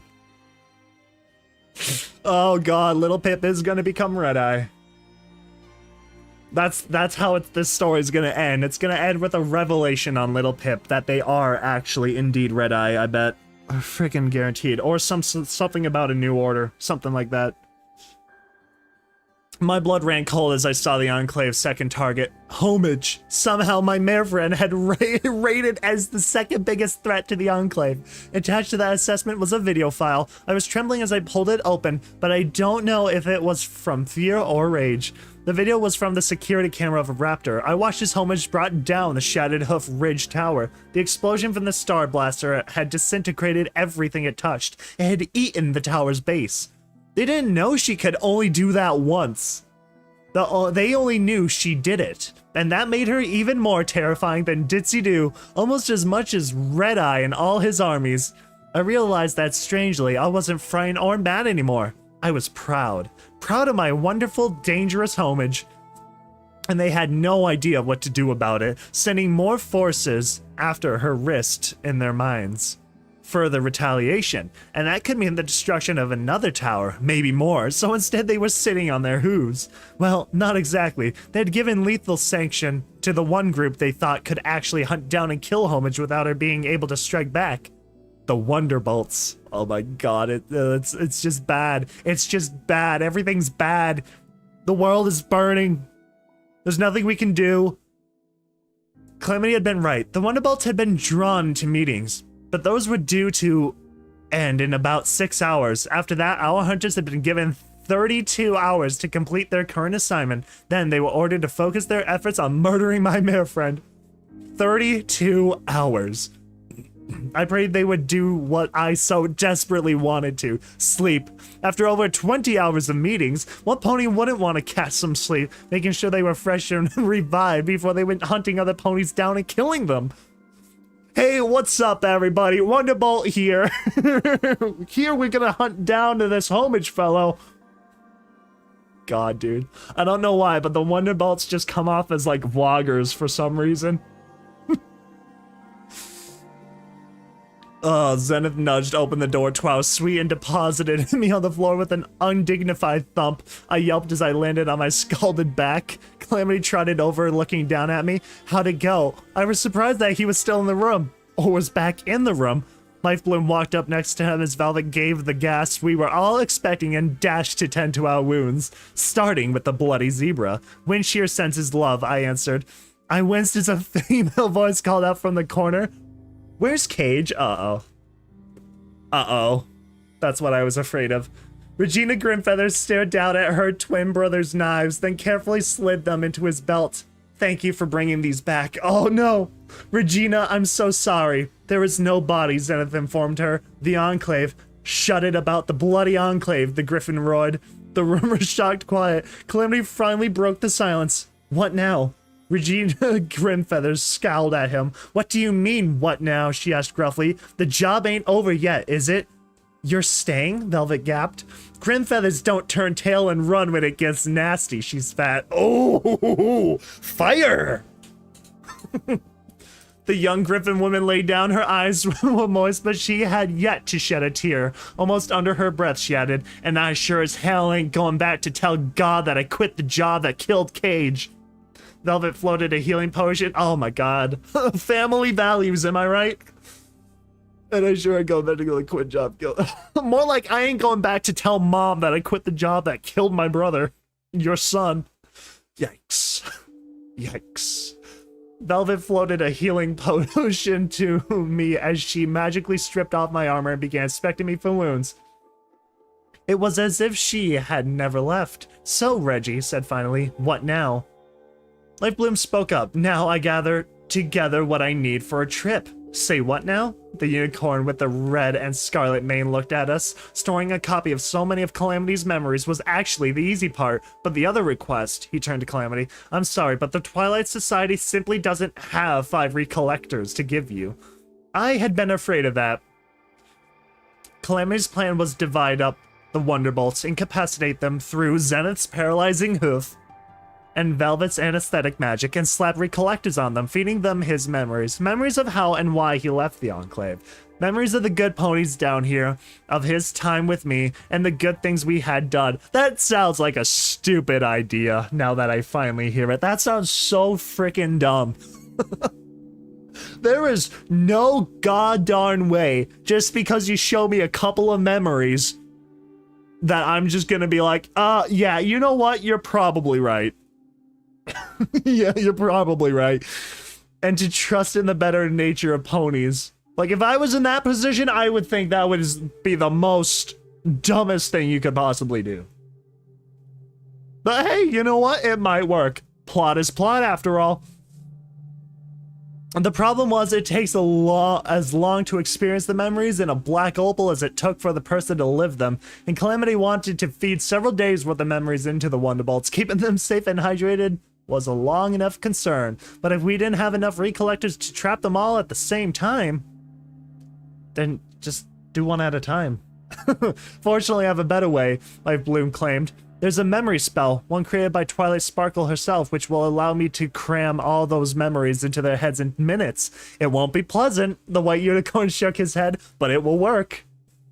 No offense, but have you ever been outside of Tamponi Tower before? Calamity asked. It's rough out there. Lightbloom tossed his mane. Yes, I'm a little familiar with the outdoors. This was a much bigger commitment for the Twilight Society than just some recollectors. Are you sure? The last person who went on a mission with me didn't come back. Ooh, yeah, Regina shot a dark glower at no pony in particular. Yeah, yikes. Oof. You called on us to help, and you were right, Lightbloom gazed at me. This is us helping. Reggie stood up. Okay then, what are we waiting for? Well, Velvet Remedy said softly, some of us need to sleep. She did her best not to glance my way. I hadn't moved from where Zenith had dropped me. Not long, though, I insisted, still not moving. Floor was good. Just give me a pillow. We need to be moving before the Wonderbolts are. Reggie looked at the ponies and zebra around her. Firelight gave a tired little hoot. Even though she had spent most of the trip napping against Velvet Remedy's flank. Fine, she groused. My eyelids were getting heavy, but I forced them to stay open. There was one more horseshoe hanging above us, waiting to drop. So, Lightbloom asked, where are we headed? We will need a place where the Wonderbolts won't be able to totally own us with their aerial superiority, Reggie pointed out. Velvet flicked back her styled mane. She had obviously been to the spa while I was out. She looked perfect. Well, Manhattan had to have more stables than just number 29. Did you know of any that are vacant and just laying around? No stables, Calamity interjected. Those things are death traps, in case y'all ain't noticed. And even if the stable itself don't try to kill us, all the Wonderbolts would have to do is close the door and collapse the tunnel, or do what Little Pip did with Stable 24 and divert a river into it. Velvet Remedy cringed, looking at me in surprise. They don't even need a river, Reggie added. These are Pegasi. They are really good at making it rain. She shook her head, looking at my Pegasus friend. Best rule out underground entirely. And here it drops, I thought. So, we need someplace that the Wonderbolts can't use their aerial skills against us, Lightbloom said slowly, and where we can get them split up. But that's outside. Yup, Calamity said with conviction, and I got the perfect place. We look at it fall. The Everfree Forest. Uh-oh. Uh-oh. Uh-oh. It's going down.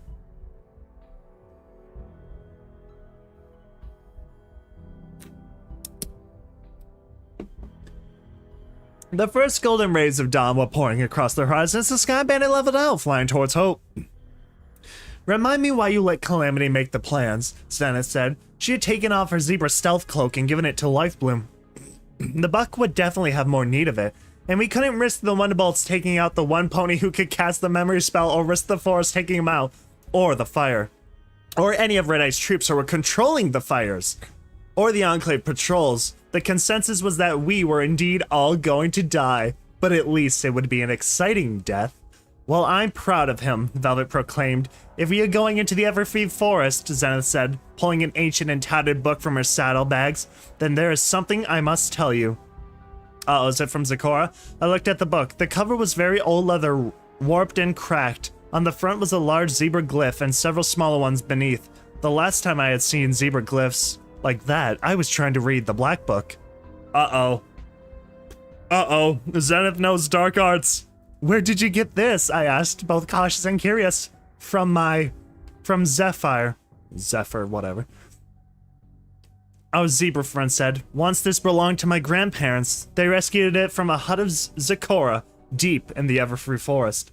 Zenith opened the book, pointing at strange glyphs. You wonder what has caused the Everfree Forest to grow so strange and dangerous, do you not? I nodded, remembering Calamity's assertion the Everfree Forest had never been hit. There was no radiation, no taint. That's why Red Eye sought to turn it into farmland. Through this book, I have come to learn the reasons, Zenith said cryptically, and it is not a new one, but a very old one. And you're just telling us this now? I received this book while you were playing in the Canterlot Ruins, and it took me some time to read it. Time I suspected that babysitting Silverbell had given her, and it was not easy to read. There were things I did not wish to understand. We all listened intently. Even Calamity's ears were swiveled so he could catch the conversation as best he could. Something flashed in the distance ahead on the horizon. Was the Everfree Forest. Still green, still pouring smoke. I believe we may have been wrong about Princess Luna and Nightmare Moon, Zenith admitted. Looking down at the book, the zebra was unwilling to meet the gaze of any of the ponies around here. There were not one and the same. Velvet cocked her head quizzically. Pyrolite let out a questioning coo. Before the war, long before the wasteland, over 1,000 years ago, a star fell to our world, and it fell in the Everfree Forest, close to where the princesses lived. I knew this story. I'd been told to me by Midnight Shower. The fallen star's influence warped and twisted everything around it, Zenith claimed. According to Zecora's writings, even a little exposure was enough to help Luna's inner darkness to take hold and manifest. Only the power of the elements of harmony were able to nullify what it had done to her. Okay, that's freaking awesome. That the Everfree Forest is the result of some cursed, haunted meteorite impact. That's pretty cool. The zebra finally looked up. Forgive me for speaking what may seem ill of your goddess, but Celestia was never as strong as her sister. When things hurt too much, she would run away. I glared at Zenith. This had better be going somewhere. I wasn't happy with the sudden and unflattering analysis of the goddess Celestia. She stepped down from the throne in the middle of the war, Zenith reminded us, and this was not the first time Celestia abandoned something. every single AU literally ever. When forced to banish her little sister to the moon, she fled their castle, leaving their home behind to rot in the Everfree Forest. Okay, I could see that. And really, who could blame her? The memories that castle must have held. It would be too painful for any pony. And she left the elements of harmony behind in the castle, Zenith said, just laying there. Zenith stared down at the book, seeming to read from the glyphs. The elements of harmony, the most powerful of all known magics, were left on their pedestal, save one which was hidden, waiting for the spark to reveal it. And in the centuries that passed, the castle crumbled and fell. Moss and vines grew up around the pedestal. Are they going to use the elements of harmony? And they were forgotten, faded into legend and old mare's tales. What in tarnation does all that have to do with the Everfree Forest being all crazy? Calamity called back impatiently. Place didn't get so bad until after the war. Zenith shook her head. No, Winged One. It was getting bad before then. The badness just took time to grow. And what caused the badness to grow? Velvet Remedy asked. What caused it to get so much worse, if not the war? It sounded like she was buying this. To me, it was all insane zebra logic. From reading this book, Zenith said, I have come to believe that the infection of the stars was being held at bay for 1,000 years. Even during that time, the forest was bad, but it was not as bad as it could be because something in the heart of the forest was hindering it, the elements of harmony. Even abandoned and dormant were holding back the bad. And then they were removed. Again, my eyes caught something glinting in the early rays of dawn. It was ahead of us, out near Everfree Forest. What is that?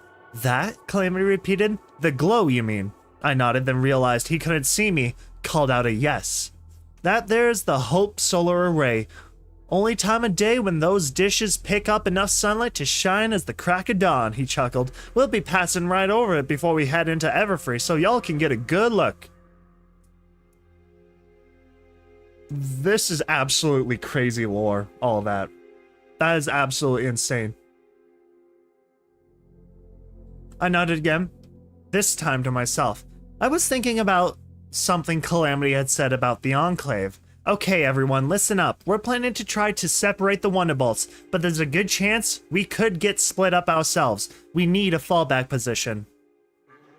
You thinking about the array? Calamity asked. It's close, but it's still quite a few miles from the forest's edge. Long way to go out in the open, especially if you're wounded. Drat, think. Okay, backup idea. I've got it. There's a farm right at the edge of the Everfree Forest. It's supposedly got landmines or ghosts or something, so be careful. Possibly a bad idea, but at least it was a landmark. Go near, not in. It was either that or Fluttershy's cottage, and I really didn't want to take Velvet Remedy back there. The others quickly agreed. We continued to fly, making small talk as the Everfree Forest drew ominously closer. I had stopped staring out the window. I didn't really want to see the distance between us and the forest being eaten away. Looking at my companion's eyes, I could see everyone was feeling the same thing I was. A sense of wrongness and inexplicable dread, like our skin was too tight. I'd started feeling it the minute I started to smell the smoke. This was a bad plan. But the Wonderbolts were on clock now. They had to come get us, and my pip leg was drawing them right to me. With any luck, we shouldn't have to camp out in the forest for more than a few hours. I watched Life bloom. He looked out of place amongst us. Yet our whole plan rested on his memory spell. Something clicked in my head. I smacked my forehead with a hoof. Let me guess, I said, catching the white unicorn's attention. You watched my memory orbs first, then memory spelled them into the other ponies in the Twilight Society, didn't you? And here I'd been so smug thinking I would be able to keep them effectively incapacitated for days. Lightbloom gave me a pompous smile. Oh, absolutely, then he frowned. Except for the last one, Memory Orb 8. I was quite convincing that it held nothing of any of them would want to see. I started to thank him, but he added, and I swiftly gouged it from my own memory to mitigate the trauma. Velvet Remedy snickered. I didn't know whether to be relieved or offended. God. Yikes. Oh, Reggie. perked up flying closer. And why is that? It was the first thing she'd said all morning. Yeah, for it being about my sex life. Of course. None of your business, Life Blue replied sharply.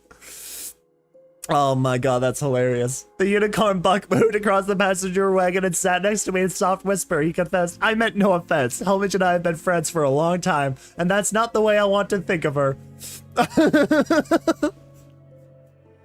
Attention passengers, Calamity called back. If y'all look out your window, you can see the Hope Solar Array on your right. And if you look out the front, you can get a real good look at the Everfree Forest. We'll be descending in 20 yards above tree level for the next part of our trip. I jumped out, shifted to the window, below and to the right. Half a dozen concrete towers rose out of the ground, 5 of them topped by giant bowls, tiled inside with battered and weathered mirrors. A strange fixture rose up in the center of each dish, making them seem a little like flowers, and the array like a giant artificial garden. One of the dishes had broken off of its tower and toppled face down on the ground next to it, a large crack running up from where it first struck the ground. I floated out my binoculars for a closer look. A wasteland merchant had set up a home and shop beneath the overturned dish. I suggest covering your muzzles. Air quality is likely to go downhill pretty dang quick.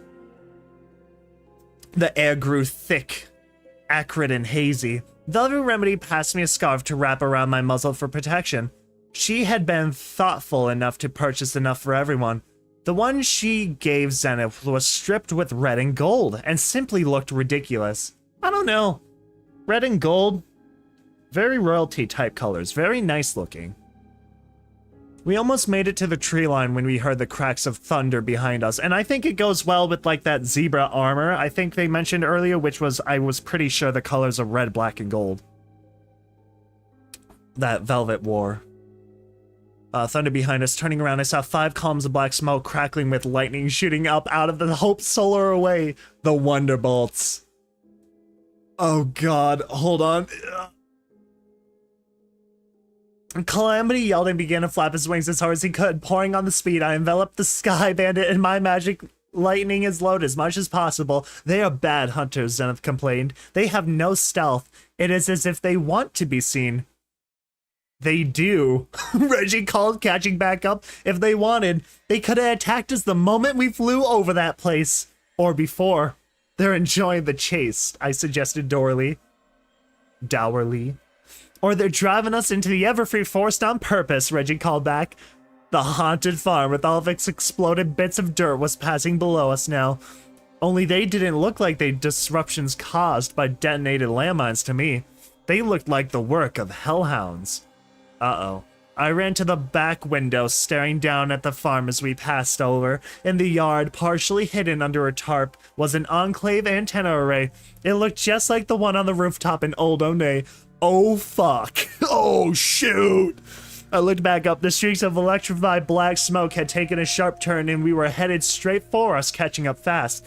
Trees rushed beneath us, obscuring the farm. We were over the forest now. Heat rippled up at us. The world becoming an oven. We were in Everfree.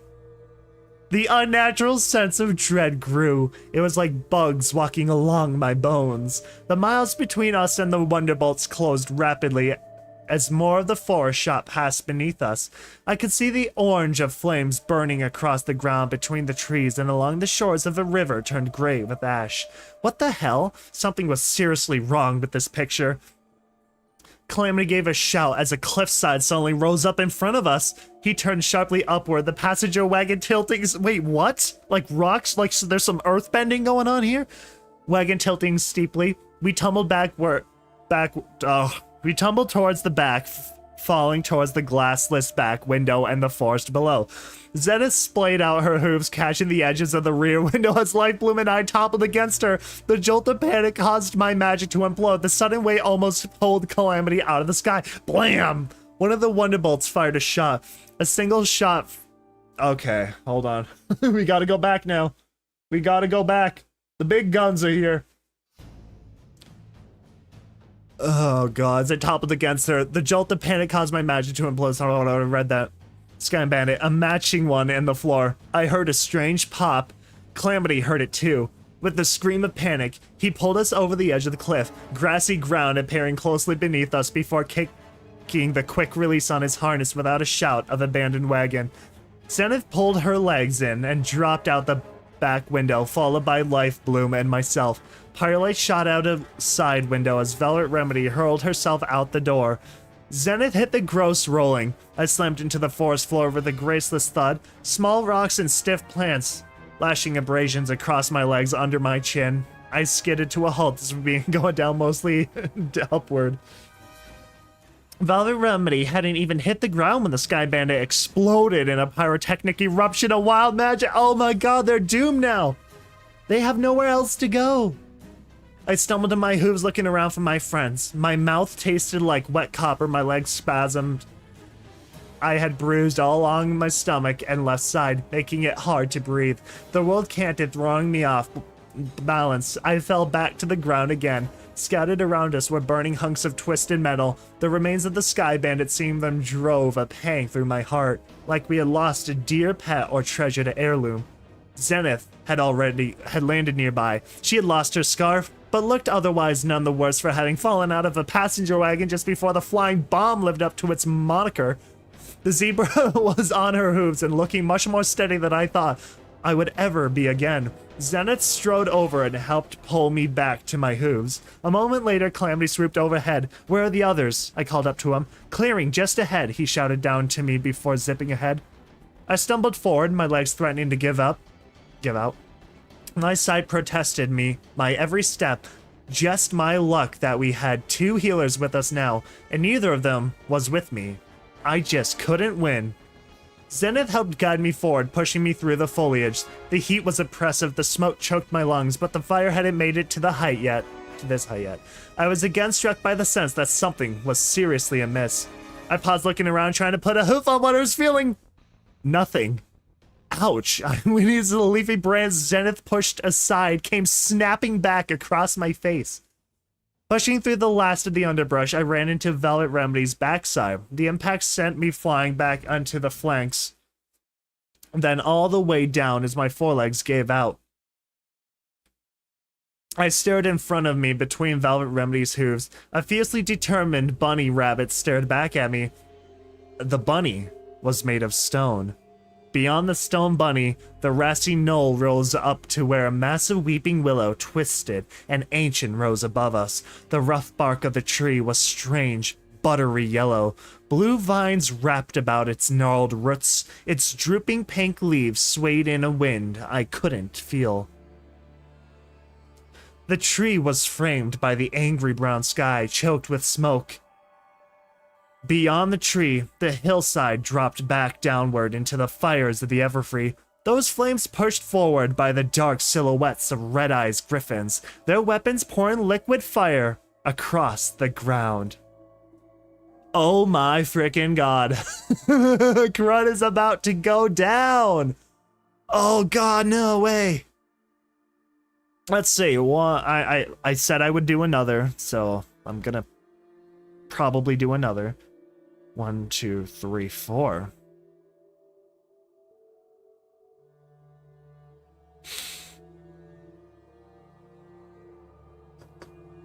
This one's a little bit shorter.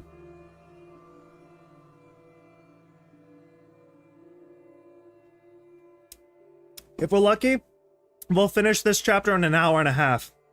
That's the end goal. Chapter 42. Into Fire and Darkness. Stay out. The plants kill. Oh my freaking god, they are not doing whatever that vault in New Vegas is, are they? Oh god, I hope not. You, as if in trance, Velvet Remedy took a step towards the weeping willow with its buttery yellow bark and draping pink leaves. It's you. The tree creaked and groaned, an eerie wind blowing through curtains of hanging pink, rustling them with a mournful whisper. The soft and airy whimper caught my imagination. I could almost believe the wind carried words. Stay away. Velvet Remedy moved slowly closer. It is you, isn't it? She intoned in a strangled voice. She sounded like she was on the verge of breaking or screaming. I picked myself up off the grass. I looked to my EFS compass, hoping to spot the whereabouts of my friends, but saw nothing. My eyes for a sparkle had gone down in the crash, or had I never bought it up?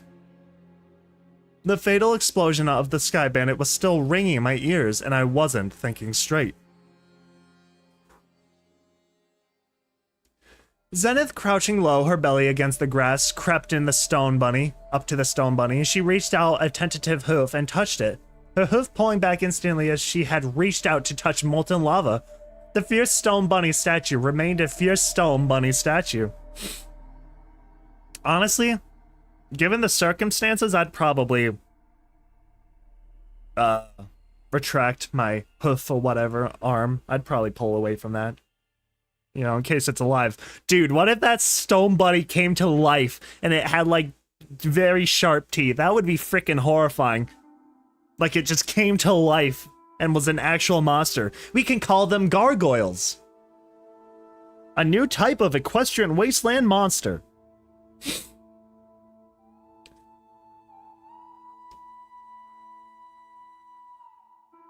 I butted my eyes for its sparkle. It flashed a notice at me. New transmission detected. My eyes fell to the compass, which was glowing entirely red. It was as if the entire forest was hostile. Behind me, I heard Calamity call out, "Reggie, there you are. Seen Life Bloom?" "No," Reggie called back, her tone just a little snide. "Ain't he the one with the invisibility cloak?" Zenith reached out and nudged the statue. It wobbled and fell over. Her eyes widened as she leapt back defensively. The wind picked up. The rustling through the leaves was a haunting sound. It made the weeping willow sound like it was sobbing. I feel like I have to find a new ambiance for the Everfree Forest. The Everfree Forest just deserves it.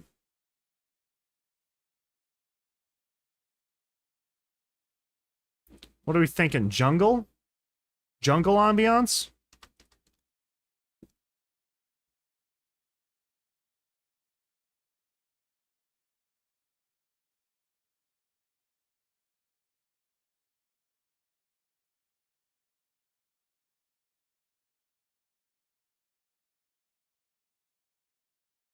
Trying to think.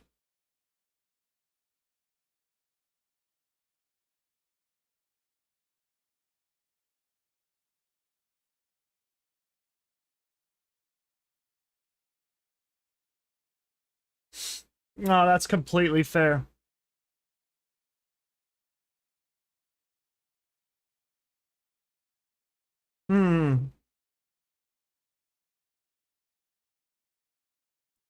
Okay, hold on. I'm just gonna mute the audio real quickly, and I'm just gonna listen to some things and see if I like them. I have to give them the old taste test. I wanna find some ambiance for the Everfree. It's just not the same. The Everfree Forest deserves its own audio. So just bear with me real quickly.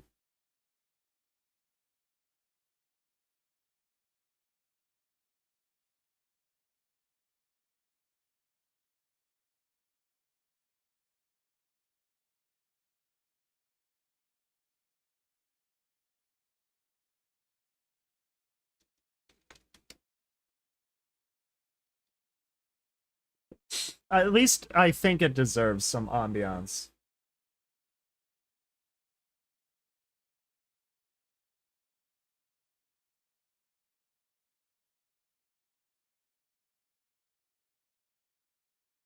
The green? What is that?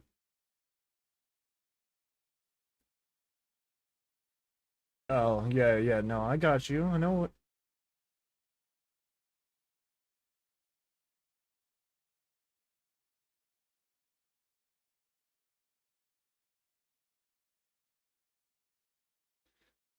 Then again, it's like post-apocalyptic too, right? So you gotta like try to find something that isn't like too natural jungly. It has to be eerie and crud.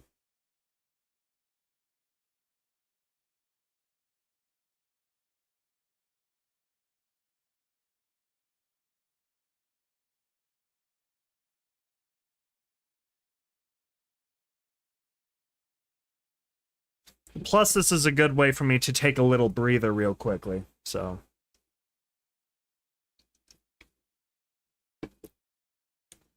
Alright,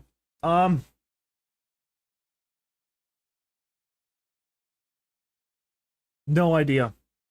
That doesn't tell me anything.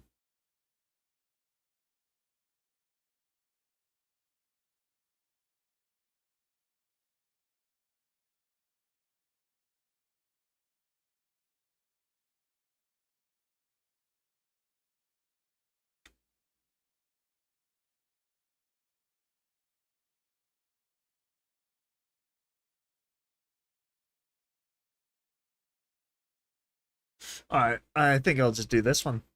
Not too sure. But there's... Yeah, well, we'll just experiment with this one, I suppose. This is a shockingly harder chore to figure out in the moment than I thought it was going to be. I only have so much time before it gets a little repetitive.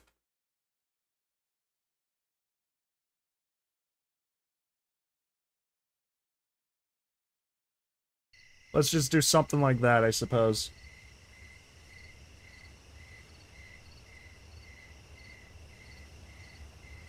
It's okay. It's okay.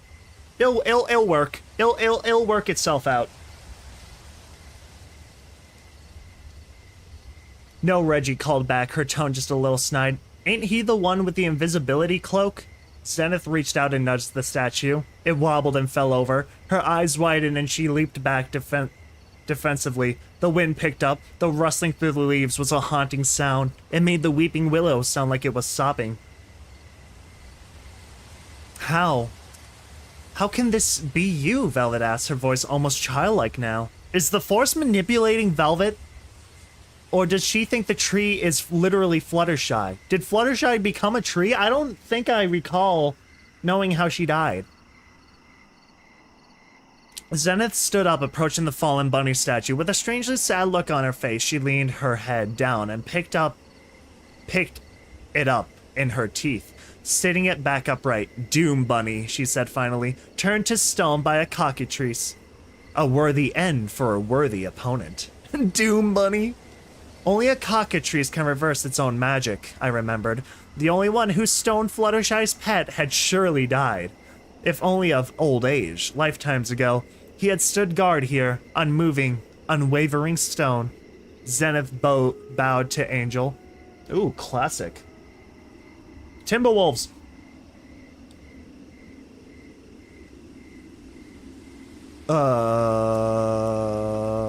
Stood here, moving on a wavering stone. Zenith bowed to Angel, Doom Bunny forever, Fluttershy's protector. The wind picked up something to tear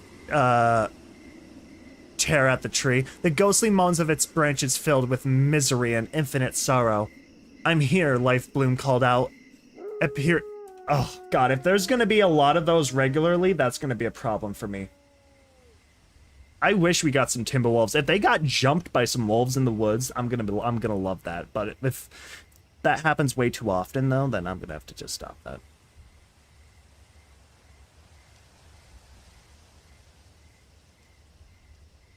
Yeah. Okay. Is every pony all right? Sure his head. Is every pony all right? Yeah. Thanks for asking. Snarked the griffin. The twisted, buttery yellow tree creaked. The little blue vine shifted out its gnarled roots once more. The soft, painful howl of the wind seemed to form words. Get away. Velvet Remedy took a step closer. Yeah. No, that's fine. Velvet Remedy took a step close. Get away, Zenith yelled, charging at Velvet Remedy and striking her with the forehoof hard enough to send her trembling several yards down the slope, clearing. Blue vines erupted from the ground in shower of daring grass. Lashes of twisting, sinister ivy flailed after their victim. One of the blue vines brushed Zenith. Suddenly, there was so much blood. The zebra's body seemed to explode in sick gouts of hot crimson. It was as if each of her stripes had been fleshed off her body, leaving gaping wounds of blood and meat. What? I'm sorry, did Zakor just freaking explode or something? The vines went after Velvet. Zeta collapsed with a wet thump and was barely audible moan, bleeding to death in the growing pool of dark red. I had no time to think. I acted instinctively, in desperation, drawing on the darkest strings of power. Zenith's blood pulled itself from the grass, dripping upwards, swirling. If I could form a blade, I could form a cast. I spun the blood around her, hardening it into a full body cast, leaving only her flayed muzzle exposed, and that she could breathe. Killing Joke. The poison joke upgraded into the killing joke? Are you freaking real? Oh my god. Hold on. Dude, that's freaking ridiculous. All things considered. Oh my god, that's horrifying. Poison joke turn into killing joke. Yikes.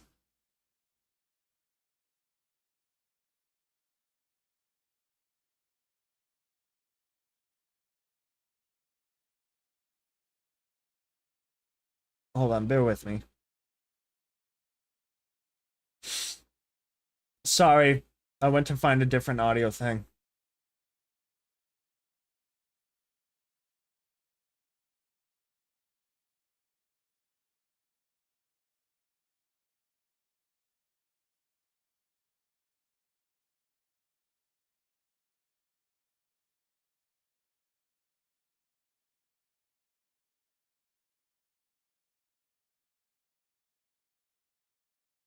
Here, I think I found something. I think I found something that'll work nicely.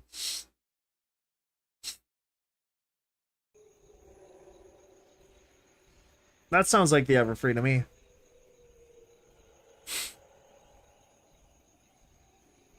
God, though, that is horrifying, though. Killing joke, she moaned weakly. Stay away. The zebra who had saved Velvet's life slipped into unconsciousness. Now that the unearthly dude... If they killed Zenith right then and there from a frickin' plant... You know what this reminds me of? Y'all know the Vita Carnis crud? This reminds me of the, I don't know what exactly it was called. I forget the name of the, whichever, and the Harvester, I think? Is what it was called? That's what this reminded me of. Now that the unearthly dreads that seemed to permeate the forest had something in my mind to attach to, the fear became palpable, suffocating. Scarlet energy enveloped Velvet Remedy, lifting her from the grassy floor as more vines tore up from the ground, seeking to touch. The vines which had attacked Zenith turned their attention towards me. For just a moment I froze. I stared at the writhing wave of blue as it whipped across the clearing. I could hear gunshots. Not Calamity. I knew the sound of his battle saddle. He knew better than to try to kill Ivy with a bullet. Reggie, then. Quick to act and unwilling to hold back. Joke Blue's a funny name. How'd she get that? Birth defect. Homage had told me solemnly her mother was hit by killing Joke while pregnant. Lucky either of them lived. Zenith had seen the threat and understood it. Sometimes I feel as if I am an earth pony and that my stripes are really great wounds. The plant had somehow taken some random thing Zenith had said and turned it against her. Suddenly, I understood the plant's name. It was a joke. A sick, twisted, malevolent joke. The Everfree Forest was home to a mobile, aggressive, sadistic plant filled with transformation magic. Vines of blue struck through the air and slithered across the ground, colliding against a field of shimmering light that interposed itself between me and them. Velvet Remedy's shield spell. The vines struck at the shield, unable to penetrate, then burrowed into the ground again. What have I done? I asked myself, in mounting horror. After Arbu, I thought of myself as a monster. Did I ever say that aloud? Does it matter to killing Joke if I did? Oh, Celestia, did I ever call myself heartless? Little Pip, Velvet Remedy screamed. The smoky air went a funny scarlet and filled with sparkles, like I was looking at the world through a red balloon dusted with glitter, and I felt myself lose weight, the grass dropping from beneath my hooves. I looked down in time to see blue ivy burst up through the grass I had just been standing on, grass that was rapidly sinking away from me. Lifebloom started to run, his horn glowing with scarlet energy as he galloped back into the forest, levitating Velvet Remedy, me, and the body of Zenith in front of him. Velvet extended her shield spell in a sphere around us. Pyrelight flew overhead, keeping pace as she weaved between the tree branches that clawed at her. Hell of a thing you did back there, Little Pip, Lifebloom called up to me, an indefinable tone in his voice. He jumped a fallen log covered in mounds of blackish green moss. The ground beneath the log tore open, vines of blue wrapping around it, reaching. What kind of spell was that? A last resort, I told him, as Velvet Remedy wasted no time in mummifying Zenith with healing bandages. Blood poured from the zebra's muzzle. Velvet's eyes were brimming with tears. More blue vines tore up from the ground ahead of us, lashing themselves between trees like a web. God dang, no wonder why they want to burn this place down. It's horrible.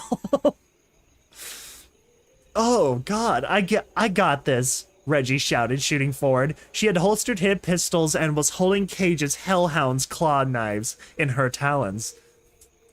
Panic shot through me. No, I cried out, don't let them touch you. My heart skipped a beat as the Talon Griffin drew up short. Lit me, I called out, wrapping her brother's weapons in my magic. Reggie nodded, releasing the blades, content to let my magic guide her brother's contributions to our survival. The knives soared through the air at my control, slashing apart the blue vines, clearing the way. Life Bloom charged past the shredded barrier, jumping over the severed strands of blue ivy. All about us were gnarled, wicked trees and bizarrely hued plants. Some of the trees were covered in bulging masses of blackish moss, which often took on terrifying silhouettes. But I ignored all of these, keeping my eyes trained for crawling strings of hateful blue. I had seen Killing Joke before. There were dead strands of it in Fluttershy's bedroom. This stuff was everywhere in the forest. Everywhere but the Killing Joke was worst. I suspected, back in the clearing we were fleeing from, that place was a trap, and Fluttershy, for I was now convinced that the butter yellow weeping willow... That does rhyme. Indeed, from Mayor the Ministry of Peace, was its lure, and more hellishly, its victim. Did Fluttershy ever say something about being tree-like? Or maybe joked about having a bark worse than her bite?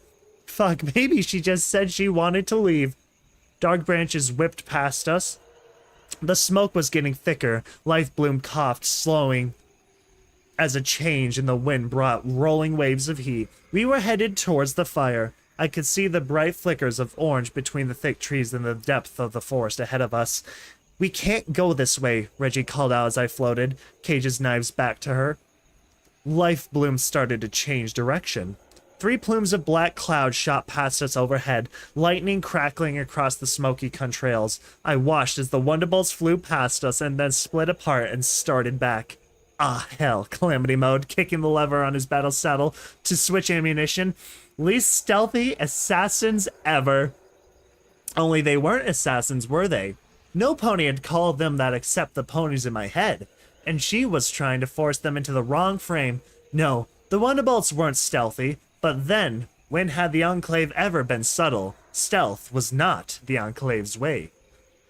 Everything we had witnessed pointed to the Enclave's operating under a single, overriding military philosophy. Shock and awe, overwhelming displays of power and dominance, spectacular and terrifying displays of force and skill that paralyze, demoralize, and rout the enemy. The Enclave may have rejected Rainbow Dash, but they were still born out of the fighting force she had molded in her own image, and the Wonderbolts were their greatest and most glorified hunters. Not because they operated with a different mythology than the rest of the Enclave, but because the Enclave revered shock and awe, and the Wonderbolts were the best at it. They were running us to the ground, weakening us before the kill, trying to make us panic. The smoke was like tiny daggers in my eyes. Life Bloom coughed again, a bad rattle in his throat. We couldn't keep running much longer, and we couldn't outrun the Wonderbolts anyway, but the idea of fighting them in this accursed forest seemed more than insane every minute. And the forest wasn't done, not by a long shot. The Wonderbolts were being forced low by the smoke, flying at treetop level. They could trace my tag, but that wouldn't help them track any of the rest of us, and even their armor's targeting spells were virtually worthless in the Everfree Forest at any distance. My companions just melted into the sea of red lights that was our entire damn environment. The 3 Wonderbolts were moving slower and closer now, enough so that I could make out the ponies at their heads of these contrails. They wore modified versions of the Enclave's standard magically powered armor, their manes flowing out of the trench in the backs of their helmets, their muzzles visible through transparent breathing masks. The rest of the armor had the familiar carapace design, only theirs were deep blue with lightning-like golden filigree. Life Bloom poured himself into running, trying to put as much distance between us and the Killing Joke clearing. The 3 Wonderbolts, 3? Weren't there 5? Had nearly reached us when dark forms burst from the treetops between us. They were reptilian-like miniature dragons with leathery wings and wicked claws and strange beaked heads with red eyes that glinted in malice. That's not good. That's not good. One of them threw right at one of the Wonderbolts like it was playing chicken. The elite Enclave flyer didn't flinch, didn't veer off. Neither did the creature, but at the last moment, instead of the two colliding, the thundercloud contrail stopped, the Wonderbolt falling out of the sky as the creature flew past, turned to stone. Cockatrice. Uh-oh. Jet, the other two Wonderbolts cried out in unison. The fiery maned lead Wonderbolt didn't miss a beat, flipping about in the air and landing on her own contrail. The force causing the smoky cloud to unleash a blast of lightning at the cockatrice. The creature released a wretched, ear-splittering squawk and retreated, tendrils of black smoke wafting off its singed scales. 4 more had launched from the trees. I heard Calamity fire his rifles and another monstrous cry as his target dropped to the ground, thrashing and bloodied. A second rounded back on Calamity, only to be knocked away by a flash of emerald and gold. Firelight dug her talons into her scaly, dangerous prey and breathed balefire. God dang, Firelight OP. I floated a healing potion out of velvet saddle boxes and gingerly tried to pour it down Zenith's throat. Her mouth was full of blood, her healing bandages were streaked with blackening crimson, where the blood cocoon had cracked and split. The leading Wonderbolt shot overhead, her rust-colored mane whipped by the wind as she passed us. She spun around, flying backwards. Streams of pinkish light tore from her battle saddle, slashing through the trees and underbrush. Several beams of her magical energy struck against the Velvet Remedy's shield, causing rippling patterns that reminded me of the sky over Cantalot in the Butterfly Orb. Velvet's spell collapsed under the strain, but we were once again too deep under tree cover for the Pegasus to finish any of us off.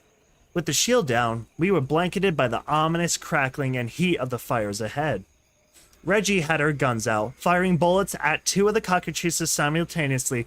Her shots finished the one Calamity had wounded and winged another that was circling towards the Wonderbolts. Reggie swung her other gun towards the cockatrice as well, but she was denied the kill. The monster's head exploded, its blood misting the air. Blam! The shot didn't come from any of us, nor any of the Wonderbolts we could see. The Enclave's premier sniper was one of the 2 Wonderbolts hanging back, out of sight, but still very much in the action. The cockatrice wrestling with Firelight twisted and thrashed, trying to turn about so it could look the Balefire Phoenix in the eyes. Firelight's talons scraped against its scales, unable to claw through the monster's tough hide. Once again, I wished, Steelhooves was with us. The former Steel Ranger would have made us a real challenge for the Wonderbolts, and he would have made short work of the killing joke. I suspect he would have enjoyed the opportunity to avenge one of Applejack's closest friends. Velvet Remedy cast her shield against us, about us, sweat beading on her brow. The strain was getting to her, which was exactly what the Wonderbolts wanted. I saw tears streaming down her cheeks that probably weren't from the stinging smoke. Damn it, we need to stop running and start fighting them. I called over the sounds of fighting and fire. Divide and save, remember? We need to go back, Velvet Remedy announced. What? Lifebloom called back, echoing my thoughts. Go back to the field of transformative torture and death? Velvet turned to me, her tear-soaked eyes filled with determination, pleading in equal measure. We have to save her. Save who? Oh, my eyes wide as I realized just who Velvet Remedy needed to save.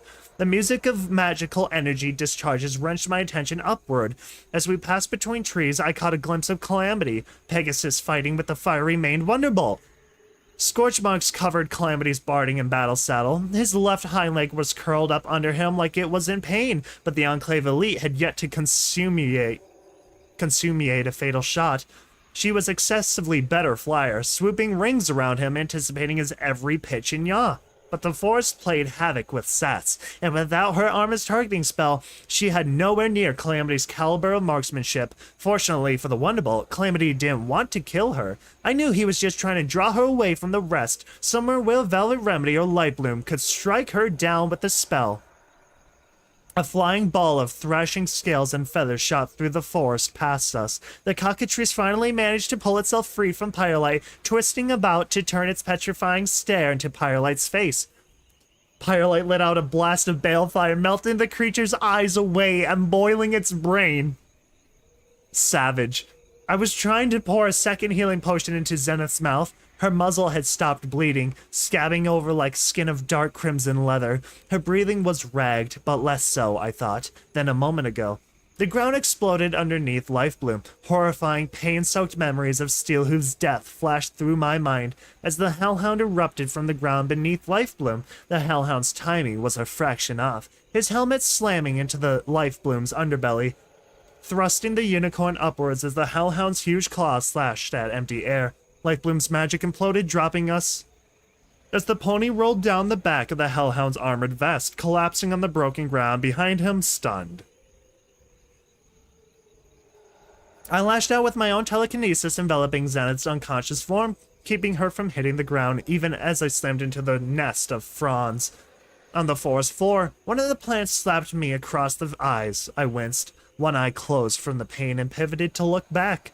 The Hellhounds blinked in surprise, taking a moment to realize what had gone wrong, then spun around, lifting his claws above the staggered unicorn. Blossoms of red spouted from the Hellhound's chest, neck, and just below his right eye as Reggie swooped up behind him, firing both of her Calamity-crafted guns as fast as the triggers would allow. Each armor-piercing round punctured the Hellhound's armor and hide, only 3 managing to escape. The Hellhound fell.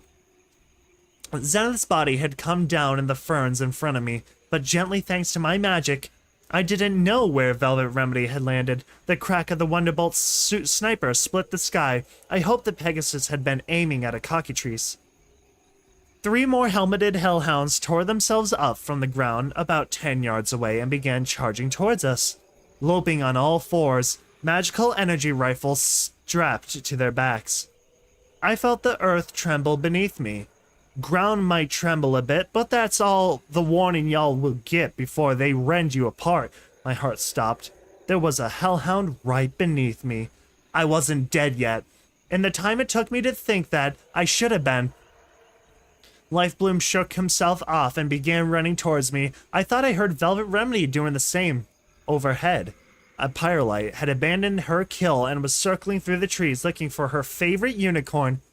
Ghosts don't exist. Just landmines. That was Ditzy Doo's belief about the supposedly haunted farm. In a flash, I remembered the Hellhound's tactics at Mare Pony. There was a reason the other 3 Hellhounds had revealed themselves so far away. Stop, I shouted. Stay back, mines! I wrapped a levitation field around myself and Zenith. The 3 Hellhounds stopped their charge, ducking behind trees as they drew their weapons. Lifebloom threw the hood of the zebra cloak over his head, vanishing. Little Pip, don't, Reggie squawked. If you move, you'll set him off. Purple light speared my reinforced candelab barding, knifing into my flank. The armor dispersed most of the magical energy, but that didn't stop the searing pain. Physical hurt gave way to something deeper as I realized the shot had struck my cutie mark, possibly doing permanent damage. I wailed, I never loved my cutie mark, but the idea that I might have just lost it, even on just one of my flanks, was an excruciating cut to my soul. It was all I could do to keep from stripping off my armor to see what damage the Hellhound shot had done. With a voice filled with emotion, I screamed back at Reggie, we can't stay here. We need to hold still. We needed to move very, very fast. Just keep the 2 of you weightless, Reggie shouted back as she dove behind a rock, taking cover from incoming hellhound fire. I'll shoot by and grab you. The moment a brilliant blast of light from above snatched everyone's attention, making the smoky sky seem to glow. A rust-colored heap with an orange tail plunged into a nearby tree, trailing smoke. Uh-oh. Calamity! Velvet Remedy shrieked, Pyrelight winged over, zeroing in on her voice. A black, scorched reptilian monster launched itself at Pyrelight from a nearby tree. The Balefire Phoenix jerked around to see her attacker and immediately turned to stone. The stone Phoenix dropped. Dude, Pyrelight just got stoned! Velvet cried out in despair. Reggie spun in the air, taking swift aim. Only a cockatrice can reverse its own magic. No, I bellowed, my voice rasping from the smoke. Don't kill it, we need it alive. That last word was disrupted by a fit of coughing. 3 down. We were losing this. 4 down, if you counted my little pony in my head who could do nothing more than prance around in misery, crying, "My cutie mark, my cutie mark!" The cockatrice dipped a wing, circling back through the trees towards us as it came into sight. The monster was struck by a blast of magic from Velvet Remedy's horn. It lost control of its body, smacking into a tree. The limp body slid from a branch, dropping into a purple fern. One of the hellhounds kept firing, pinning Reggie as the 2 others moved to closer trees. Then they opened fire while their companion left cover. The ground squirmed beneath them. A tendril of bright blue wormed out of the forest floor, wrapping itself around the ankle of the last hellhound. The hellhound was gone. His helmet and rifle dropped into the underbrush. In his place stood a stunned, blinking earth pony mare, her flowing purple mane cascading over her pristine pearl white coat. She has a cutie mark. She has no cutie mark. My little pony fixated on. The earth pony let out a wide-eyed meep. The 2 other hellhounds spun to see the pony, who had apparently snuck up behind them. With unthinking aggression, they jumped at her, claws flashing. With thoughtless instinct, I telekinetically shoved the new pony backwards, the 2 hellhounds colliding almost comically. Seeming to grasp at least some part of her situation, the pony spun around and galloped into the forest, crying. The 2 hellhounds picked themselves up and gave chase. More vines of blue tore themselves from the ground trying to reach them, but the hellhounds were too fleet of foot to be snagged. I blinked my mind, conjured the image of the hellhound casually commenting to his brothers, "Sometimes I wish I was a pony," or something like that. I could see the joke. It was almost comical. Ha ha. We got your family to murder you. Almost comical, yet still fucking sick. Yikes. Birth defect. Killing Joke had attacked the mother of Homage's closest friend while she was pregnant, probably killing her and forever scarring the unborn baby. The filthy notion settled into my head that the plants probably did something that caused the mother to die during childbirth, murdering her on what should have been her happiest day, and stealing Joke Blue's mother from her forever. What a horrible name. Joke Blue. That sucks. Given the situation of that. Ouch. I realized I hated those plants, not just feared them, loathed them with spectacular intensity.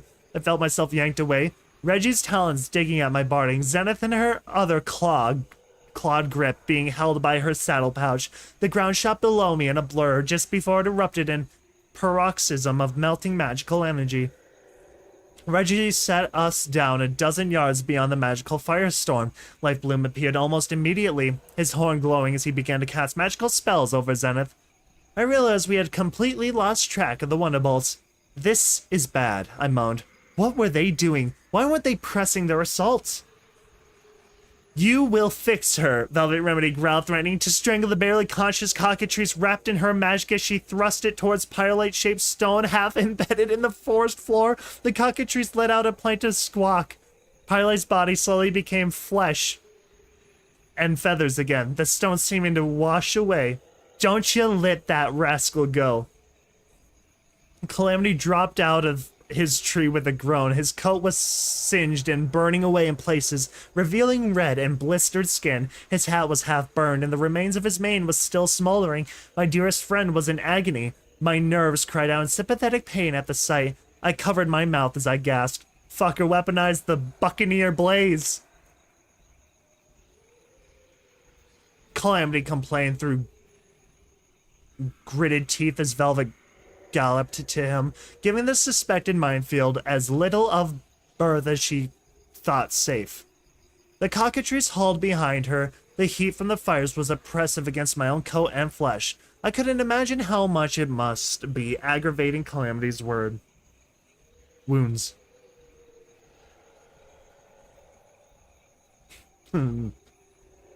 Middle of the night for you.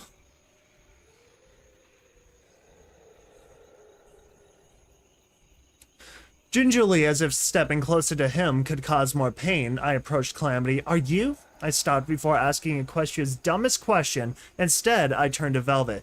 Will he be alright? The charcoal unicorn was pulling out a super restoration potion, one of our last. Part of me wondered if Zenith might need that even more. A much bigger part of me wanted to beat that part of me up for even asking. I had to trust Velvet and assume that Lifebloom had healing spells that likely put our potions to shame. Reggie landed next to us. No sign of our pony-feathered friends, she commented, but the fire line's less than 100 yards ahead, and Red-Eye's Griffins are leading it. My guess? The Wonderbolts are regrouping. Force took out one of their own before they even engaged us, so they're probably giving their plan a rethink before they're trying to fight us, where they could draw Red-Eye's forces into the skirmish. Bro, why don't they just send that giant siege weapon over them and then just smite them from above? You know, do some orbital bombardments. Before trying to figure fight us when they could draw Red-Eye's forces into the skirmish.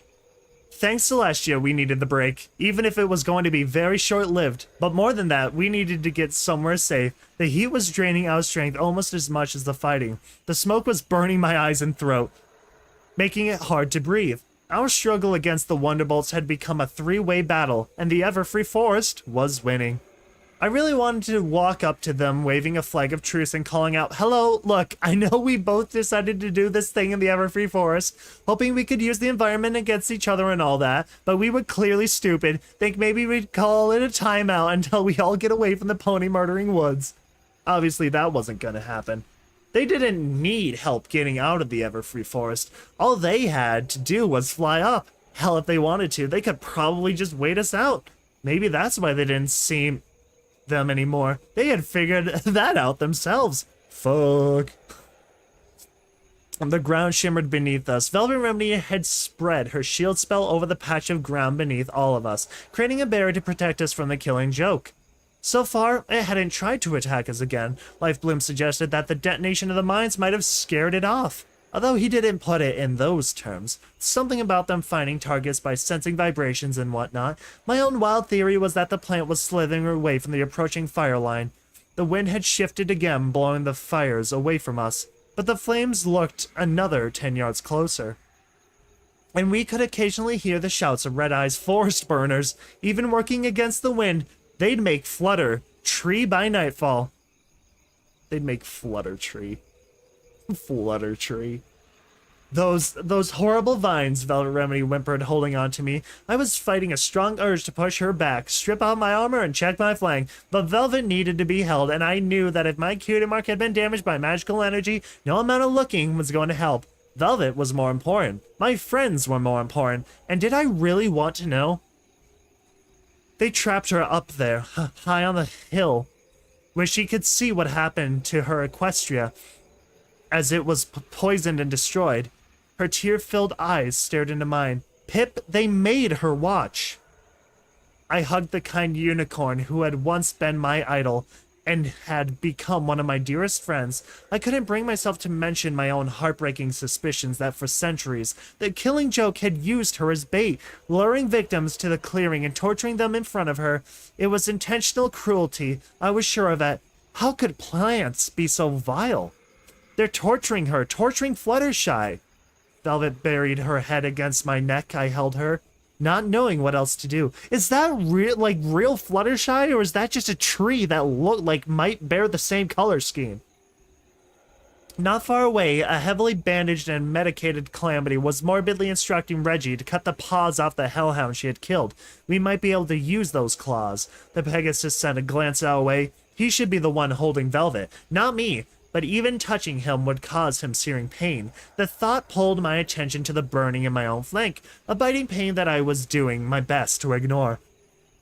Farther still, Lifebloom was tending to Zenith as best he could. The zebra had yet to regain consciousness. I heard a sad hoot from Pyrelight. I believe the Balefire Phoenix had come to enjoy being a healer, following in Velvet Remedy's hoofsteps.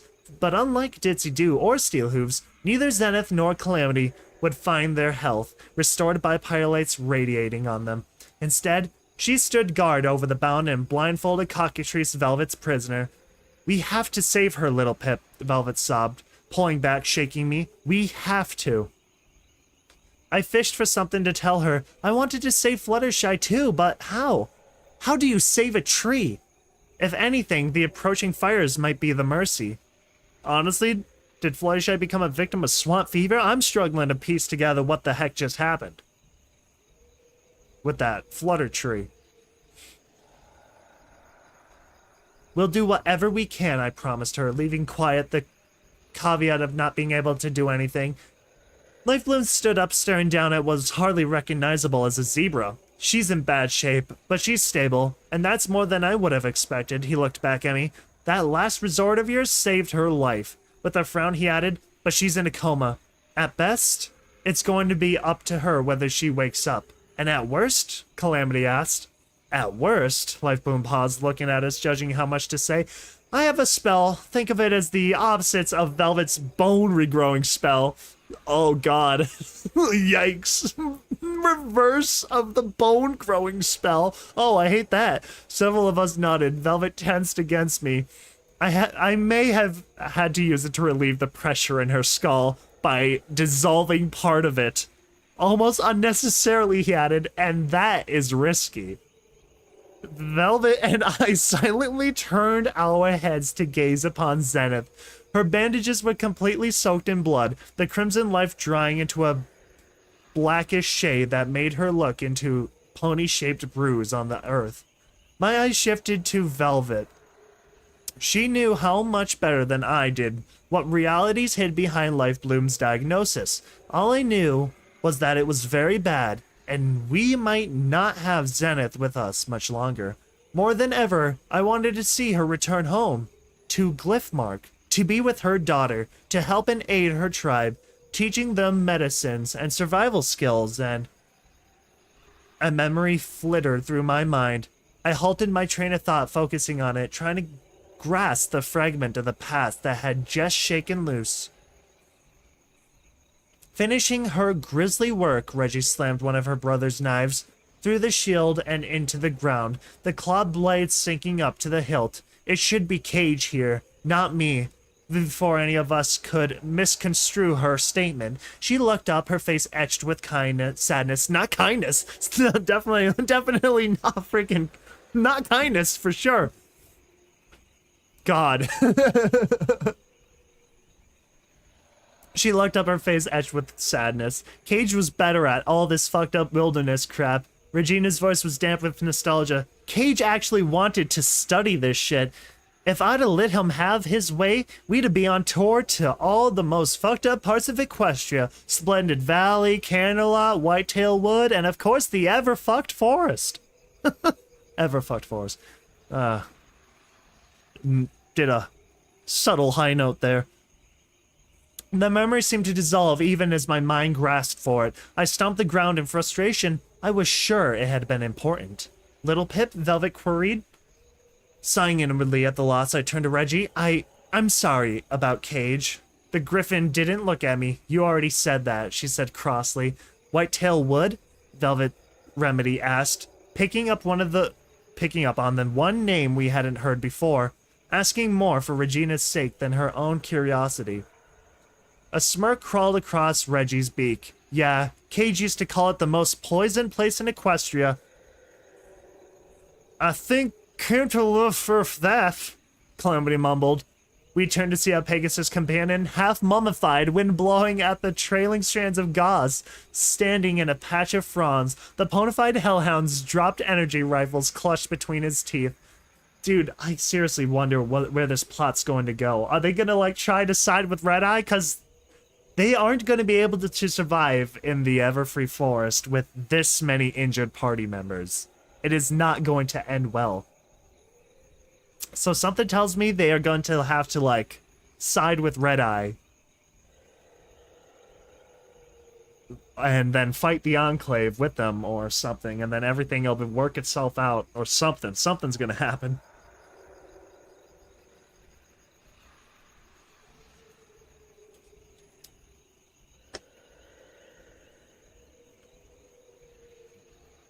What? He asked innocently, taking it upstairs. If Worm Summertrin.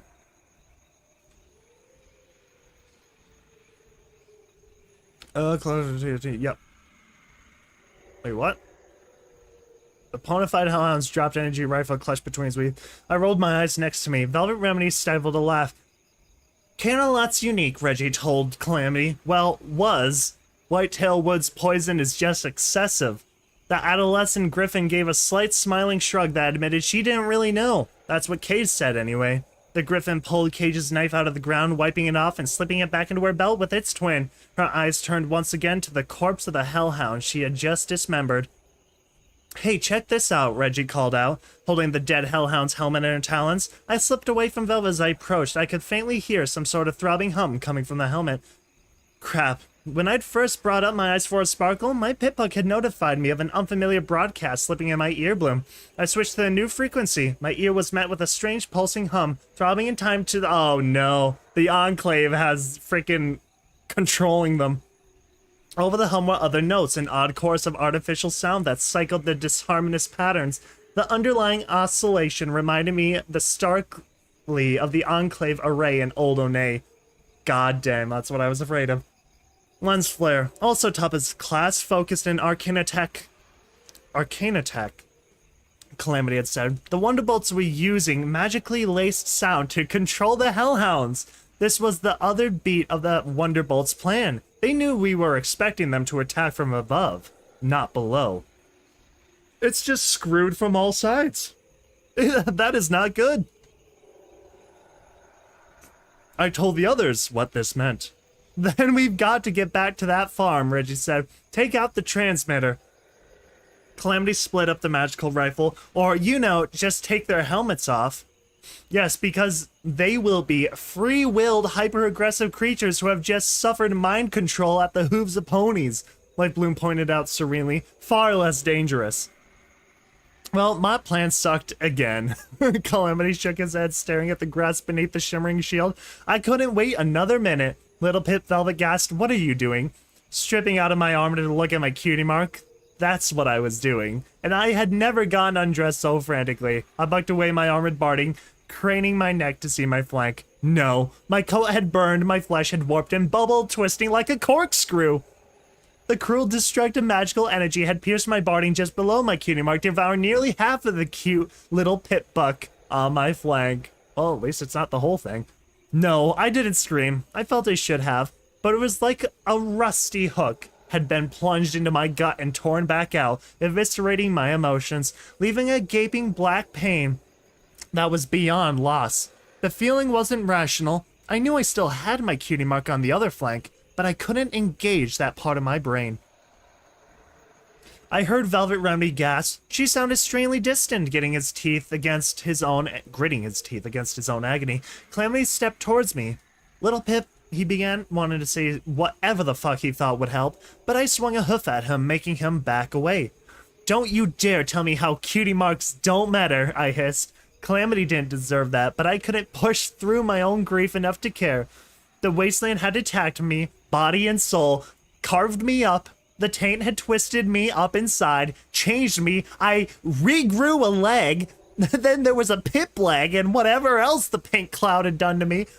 But more than that, the wasteland had taken my innocence, my naivety. I have no freaking idea how you pronounce naive and Eddie. Naivety, I don't know. And sliced away one piece of my soul after another. But this was something it had no right to take. The wasteland couldn't steal from me what made me special, no matter how insignificant that specialness often seemed. An attack on my cutie mark felt like exactly that. Rounding on Velvet, I demanded, "Can you fix this? Tell me you can fix this." Velvet swallowed, the sad, shifting look in her eyes betraying the truth. Still, she offered, "Maybe if we cut away all the damaged flesh." I willfully ignored those eyes, that look which told me no. "Do it," I insisted, virtually thrusting my flank in her face. "Quickly! Little Pip, no!" Velvet tried to be reasonable. "Look where we are." "I don't care," I snapped, my vision blurring. I realized I was crying. When did that start? Cut it away. Velvet Remedy stood up, her expression shifting to displeased determination. "No," she barked back sternly. "Not here." Turning away, she informed me, "If you want me to cut you up, you're gonna have to wait until we are someplace safe," she added, "and at least halfway sanitary." I don't think sanitary matters to Little Pip anymore. They literally can regenerate legs. I think the last thing Little Pip has to worry about is a little eensy-weensy infection. I wanted to hit her. I knew it was wrong of me to feel that. But honestly, you know, she might have deserved it at one point, so kind of little fair payback. Just saying, just saying. I understand the angle a little bit. But as if all the pain and hollowness had shifted, filtering through the lens of her refusal becoming rage. Whoa, Reggie said, seeing the change in my demeanor. I rounded on Velvet, lifting my forehooves as I opened my muzzle to scream at her, give her one more chance to. A flash of magic interrupted me. The pain in my flank disappeared, as did the feeling in my legs, and everywhere else. It was like my body had been dissolved away, leaving me a floating spirit. I didn't even feel myself hit the ground, registering my collapse only as a drop in perspective. Some pony needs a timeout, like Bloom said, his horn glowing. The anesthetic spell he taught to Velvet. He taught it to Velvet Remedy, hadn't he? Everybody stared at me. I felt more angry. Now I wanted to buck even more of them in the face with radishes. My Little Pony suggested bizarrely, with radishes. I'll radish them all. Hit him with the radish. Calamity looked away, preoccupying himself with strapping the magical energy rifle to his battle saddle. Valeriana leaned down and nuzzled me gently. We're sorry, little Pip. We understand. She gave me an odd but kind look. I know how long you fought to get your cutie mark. To not be upset would be damaged. She laid back down next to me, not touching, but giving me the support of her proximity, whether I wanted it or not. My rage and hurt didn't fade, but after a few deep breaths, the focus of my anger began to trickle away from Velvet Remedy and more towards myself. The world became blurrier until it was nothing but watery shapes. I cried onto Velvet Remedy's floor shield, the tears crackling softly as they fell. Now then, Life Bloom suggested calmly, having poured healing spells into Zenith and Calamity. My Pegasus friend was moving without pain again. Zenith hadn't stirred. Let's see what we can do about saving this one. My anger had dissolved back into that wounded, hollow feeling. The transition was enough to allow the more rational part of my head to take over. Yes, my cutie mark was gone. Well, gone-ish, but I had never understood it or cared for it. It was, after all, not much better than a cutie mark of a cutie mark, and I still had its twin. I felt ashamed. Reggie was dealing with the loss of a real twin, real family, better than I was dealing with the loss of a stupid picture on my flank. I also felt woozy, lightheaded. I was dehydrated. My vision was still blurry even though I had stopped crying. I couldn't move my forelegs to wipe my eyes. The heat of the burning forest was drying my tears, burning them hot and extra sultry. I coughed on the smoke, my throat feeling raw. I wondered how close the flames were now. I couldn't get up to see, but the crackling was louder than ever. It sounded closer. Everfree Forest looked brighter than before, bathed in unearthly orange glow. Honestly, you know what I think? I think I have to go find some ambiance of a fire. Some fire sound effects, too. That's something I'm gonna do real quickly. Because now that's something I want now, also. Bring on the fire!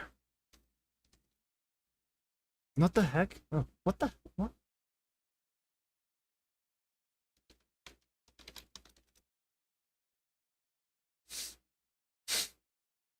Hmm.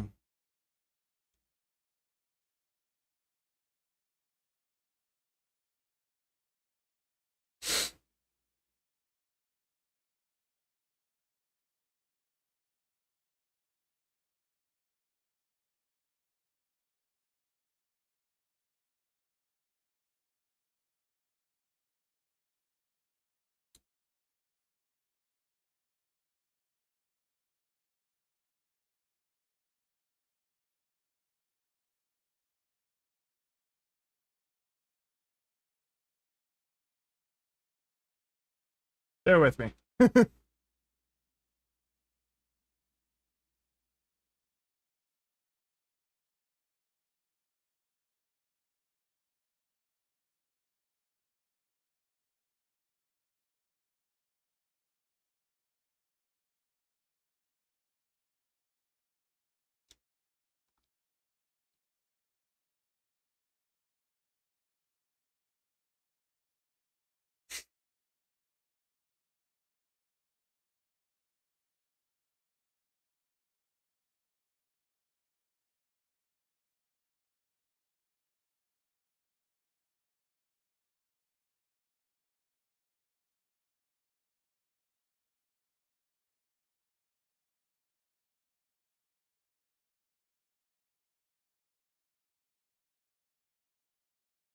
Here, we'll do that. There you go. Now that the forest is on fire, like it was the whole time. I don't know why I never did that earlier. Now then, Lightbloom suggested calmly, having poured in healing spells into Zenith and Calamity. My Pegasus friends was moving without pain again. Zenith hadn't stirred. Let's see what we can do about saving this one. My anger had dissolved back into the wounded, hollow feeling. The transition was enough to allow the more rational part of my head to take over. Yes, my cutie mark was gone. No, god dang it, I already read that. Ugh. Oh god, where the heck was I? And of course, there was a titling room. Embarrassment overlaid helpless as Velvet Remedy readdressed me. She Calamity weren't about to let me lay around in the every forest unprotected. It was not enough for them that I had been armor adjacent. The white pony with the red and scarlet mane turned and pointed his glowing horn back towards the forest. A reddish glow formed somewhere deeper into the woods, beyond where the ground level perspective allowed me to see. The glow intensified as it drew closer. Wrapped in the sparkling red sheath of Lightbloom's magic, the stone statue of a Pegasus in wonderful armor floated over the ferns and set down on the shielded ground before us. Jet, they had called her. Damn, Calamity whispered with a resurgence of hope. Maybe his plan wasn't a total wash after all. Velvet Remedy levitated the bound cockatrice over. Now listen close, she whispered, her voice somehow both kind and menacing. You restore this pony, and you promise not to go around turning innocent creatures to stone, and we'll let you go. Unspoken promises of what would happen should the cockatrice refuse, dripped from the offer. Lightbloom lifted a questioning eyebrow, mouthing to the others, "Let it go?" I wanted to chuckle, or at least to nod. Lightbloom didn't know our Velvet. The cockatrice complied, at least regarding the first part. The gray, hard lifelessness of stone washed away, leaving the ebony-coated violet maned blue armored Pegasus blanket in bewilderment before the mare could drink in the befuddling change in her environment. Lightbloom stepped forward, lowering his horn towards the Wonderbolt's helmet, lifting up her visor and touching his horn to her forehead. There was a sparkling red flash. The Wonderbolt's eyes widened as Calamity's memories flooded into her. Somewhere nearby, I heard shouts. Red Eye's fire brigade was closing in on our position. Damn, Calamity muttered again, this time with disgust. Lightbloom was locked in concentration, casting into the ebony Wonderbolt's head. Velvet Remedy released the cockatrice, which immediately fled with an indigent squawk, its leathery wings propelling it away from the oncoming wall of fire. Oh, let's turn that up more. Yeah, there we go. Now we're cooking. Oh, man.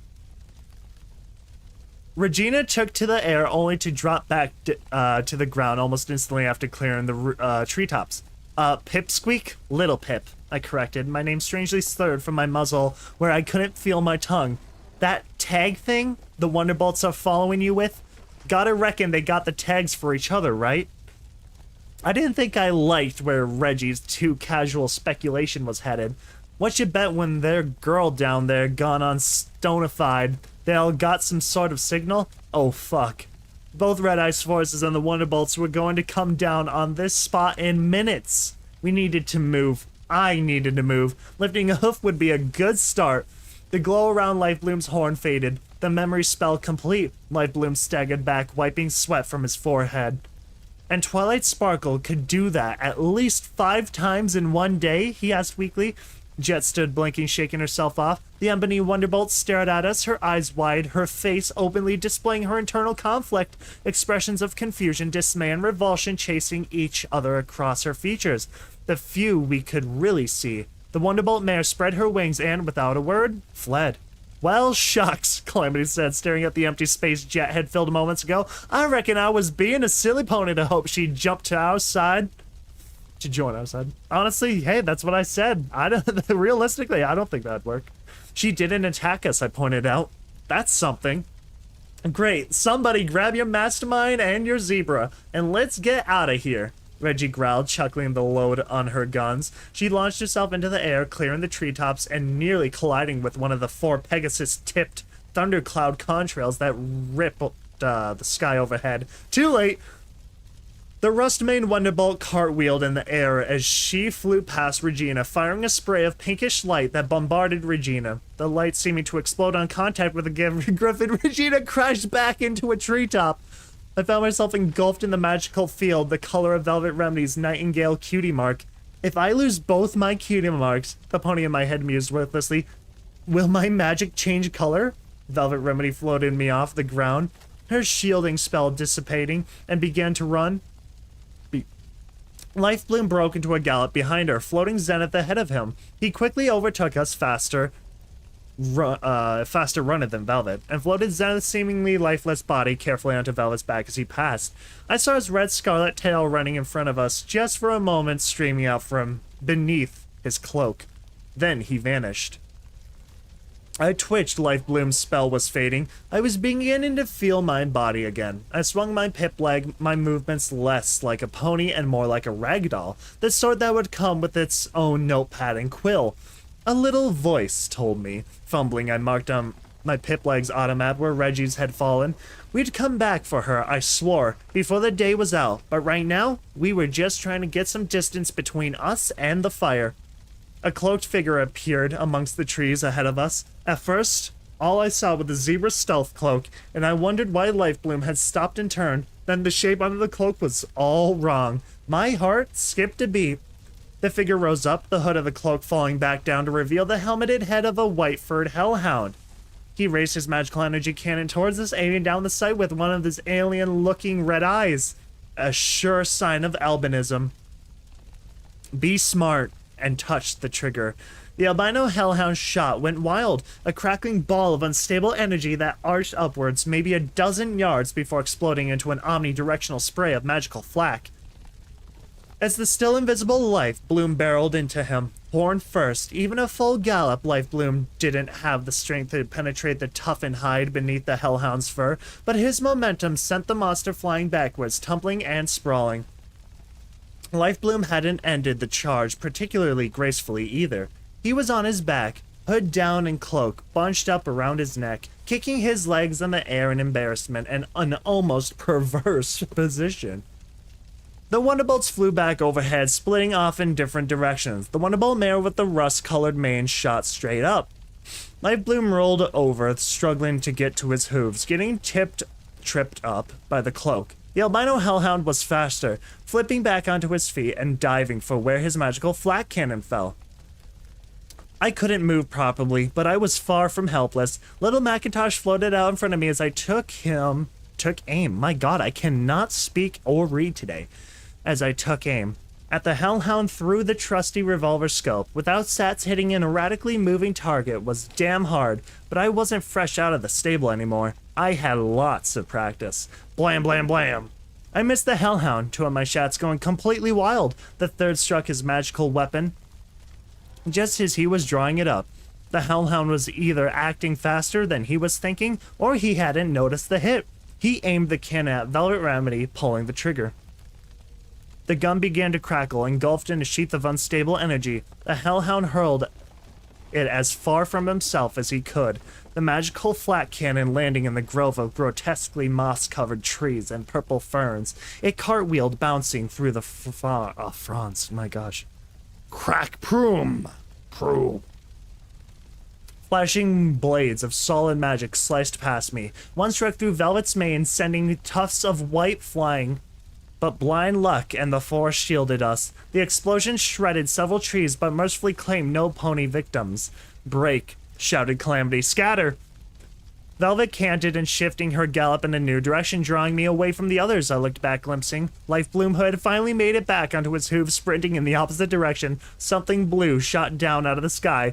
The forest exploded. The shockwave slammed into me, making my insides feel like jelly as it picked Velvet and Zenith up off the ground and hurled us all brutally forward. A ring of crackling, electrified black smoke followed the shockwave, as did the roar emanating from the mushroom-like cloud that rose up behind us.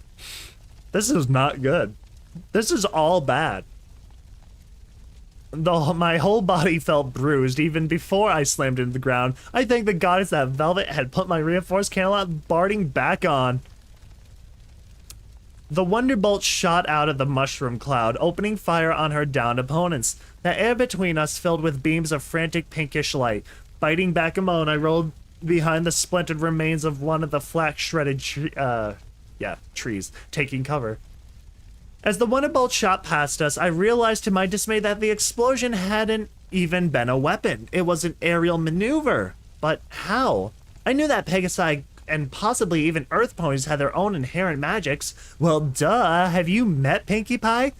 Pegasi could walk on and manipulate clouds after all, but this was beyond the pale. I was forced to quickly reassess what the best at shock and awe might actually mean. I pushed myself up, coughing wretchedly. My coughs were wet and hot and tasted like copper. I ran my pip leg over my muzzle and found myself looking at a screen smeared in blood. Not good. Shakily, I got on my hooves and limped towards the crumpled mess of Zenith. Her scabs had all broken, and she was bleeding horrifically again. I drew on my black book spell one last time in a desperate bid to quell the blood loss. I stared into the blood-streaked screen of my pip leg, using the inventory sorting spell to find the last healing potion I had in my saddlebags. As I fed it to Zenith, I tried to spot Velvet Remedy. Rarity's battle dress should have protected her. She should still be alive. Life Bloom, I realized, had been much closer to the explosion. I was certain that Velvet was searching for him. Dreadfully, my mind imagined Velvet stumbling and hurt, walking right past the cloak-shrouded body of Life Bloom as the unicorn bled out. Hating my mind, I shook off the horrific image. I wasn't going to let pain or despair stop me any more than I was going to let the Everfree Forest or the Wonderbolts win. I had a destiny. I had a mission. I had friends to help, and unicorns to save, and sky to clear. No more self-pity. No more misery. Let the Wasteland and the Enclave throw whatever the fuck they wanted to me. I'd make it this far. I'd survive Philadelphia and Kerala, and that was before I even knew my purpose. How was it going to stop me now? I was going to be awesome. Be awesome. Yes, that worked. The rational part of my mind told me that if one of the Wonderbolts could do that and fly away, they could probably all do that. And they could just keep doing that until they had torn us all to bloody ribbons, flattening the Everfree Forest in the process if necessary. I told the rational part of my brain to shut the hell up. The next thing that came shooting down out of the sky was going to get a bullet through the visor before it could pull off any fancy schmancy aerial tricks, courtesy of little Macintosh. Soon as I spotted where Applejack's old revolver had fallen, I looked up trying to spot dive-bombing Pegasi through the large gap in the foliage created by the whatever the hell that explosion was. Instead, I saw Calamity once again, Pegasus fighting with the Wonderbolt, this time a gun-metal gray buck with an electric sea green mane and what looked like an anti-machine rifle built into his battle saddle. Their sniper. If there was one good thing about being this close to the fire, it was that thick smoke rendered the bastard's advantage useless. He was still a better flyer than Calamity, and at least damn near as good a shot. A familiar blast of sparkling red energy struck out of the forest, enveloping the gunmetal gray Wonderbolt, turning him instantly from a graceful aerial fighter to a pony-shaped sack of fail. Ouch. Calamity stopped hovering as he watched the other buck drop into the forest, paralyzed by the anesthetic spell. That spell came from the Life Bloom. That meant he was okay, and we had now taken down two of the Wonderbolts. I felt the urge to cry out in elation. I have no idea what that means. Instead, I coughed up more blood. Stumbling forward, I began to search for my friends. My hoof bumped into something solid and metal. Little Macintosh. Thank you, Luna. It felt like things were really beginning to turn around. I found Velvet Remedy. She was fighting to save the life of the albino hellhound with the zebra cloak. Of course she was. The hellhound had been caught in the blast, the Wonderbolts apparently not caring if they destroyed their tools. His leg had been blown off, his body ending in bloody tatters of shredded meat and broken bone, inches above where his left knee should have been. The hellhound was whimpering gruelingly, his body shaking in shock, the grass beneath him wet with blood. When I came upon them, Velvet Remedy was using a stick and a length of old surgical tubing to craft a tourniquet. She does this a lot, Lifebloom whispered, appearing at my side, surprised by Velvet's aid to the enemy. All the time, I replied, shaking my head. Part of me wanted to be mad at her. We had wounded of our own. But what good would it do? Velvet couldn't see a creature suffering and not try to help. It was a virtue, her virtue, even if it was occasionally damn frustrating. Lifebloom, Zenith, please. I pointed in the direction of my zebra friend, and the Twilight Society unicorn trotted quickly away. Lifebloom was filthy. Bloom. His cloak and coat smeared with dirt and blood, but he appeared surprisingly unscathed from the explosion. Calamity flew up above me, looking around. Hey, little Pip, you see where Gutshot? Gutshot? That's their name? Oh, that's horrible. Gutshot fell too? I shook my head. Gutshot. So their sniper was the Pegasus who took second place to Calamity in the best young sharpshooter competition 4 years running. I should have guessed. Well, shoot. Want to get him to Lifebloom before the spell wears off. Boy would have had me if he wasn't so insistent on shooting me. Come again? I gave him a confused look. Gutshot could have taken me down a dozen times over with his fancy flying, but unlike Skydive, he was so fixated on getting the best of me with a bullet, he all but defeated himself. Savage.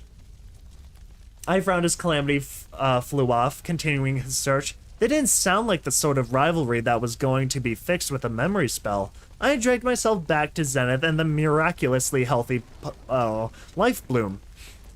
When I reached them, I kneeled before my comatose friend. Lifebloom had stopped the bleeding and was casting a replenishment spell. How bad? We really need to get this girl out of the battle zone, Lifebloom frowned. I'm using nearly every spell I have just to keep her from slipping away. All this extra trauma isn't helping, the unicorn frowned, shaking his head. If she doesn't come to on her own soon, Velvet's gonna have to make the call. It took me a moment to realize he was referring to the magical operation, dissolving part of Zenith's skull to ease the pressure on her swelling brain. Velvet Remedy was the only one of us who knew enough about medicine to make an informed decision. How the hell does Lifebloom not know? Do we risk Zenith's life by having Lifebloom cast the spell, or do we risk it by telling him not to? How'd you survive that explosion? I asked, changing the subject to something I could better handle. I took cover, the unicorn explained, dove into the hole that Hellhound came out of. One of the Wonderbolts, a cloud-white mare with a flaming orange mane, flew overhead. I recognized her as Skydive, the one who had bucked her own contrail. I had no idea. And had felled Calamity with her lethal Buccaneer Blaze, always front and center of their formations. I suspected she was their leader. She stopped hovering, then shot up into the air, disappearing into the smoke directly above Zenith's huddled form. No, run! I shouted, wrapping the bleeding, butchered zebra in my magic, my brain ignoring that my body was in no condition to gallop. A rust-colored blur shot out of the sky. Calamity had me in his hooves, racing between the trees with strands of gauze flapping in the wind behind him. A moment later, the world behind us exploded in a fiery mushroom cloud. The smoky ring of electrified storm clouds struck us, lightning sizzling across my body, making me convulse. My magic imploded, dropping Zenith once again into the forest at bone-crunching speed. Goddesses, at this rate, we were going to kill her. Calamity and I crashed into a large patch of purple ferns with long-stalked, bulb-headed plants growing out of them. We tore roughly through the plant's fronds, lashing at us like whips until we slid to a stop. Calamity laying half on top of me.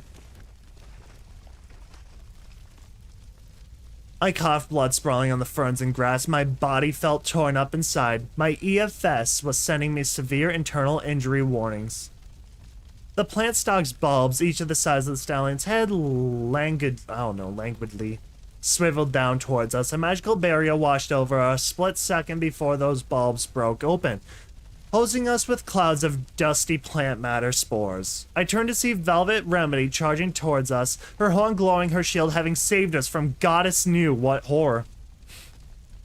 The fiery-maned Wonderbolt burst out of her explosion, her contrail on fire as she shot towards Velvet Remedy. The bulb-headed plants rotated towards the oncoming unicorn. Their bulbs broke open again and spewed. Velvet tossed up another shield, sliding into a graceful stop. Wonderment splashed over me as I realized just how fast she had gone with casting that spell, and this was the first time I had seen her manifest 2 shields at once.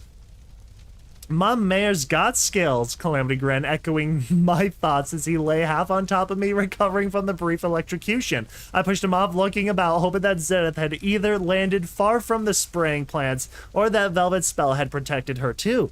The Wonderbolt shot over Velvet, her contrail causing trees to burst into flames in her wake, and soared over us, setting the bulb-headed plants on fire. The burning plants seemed to scream, writhing and collapsing, the fires spreading to the ferns all around us. Something plummeted down from the sky. It wasn't a dive-bombing Wonderbolt. It was like some sort of missile, a mechanical device sheathed in red painted metal that embedded itself in the ground with a mighty whomp.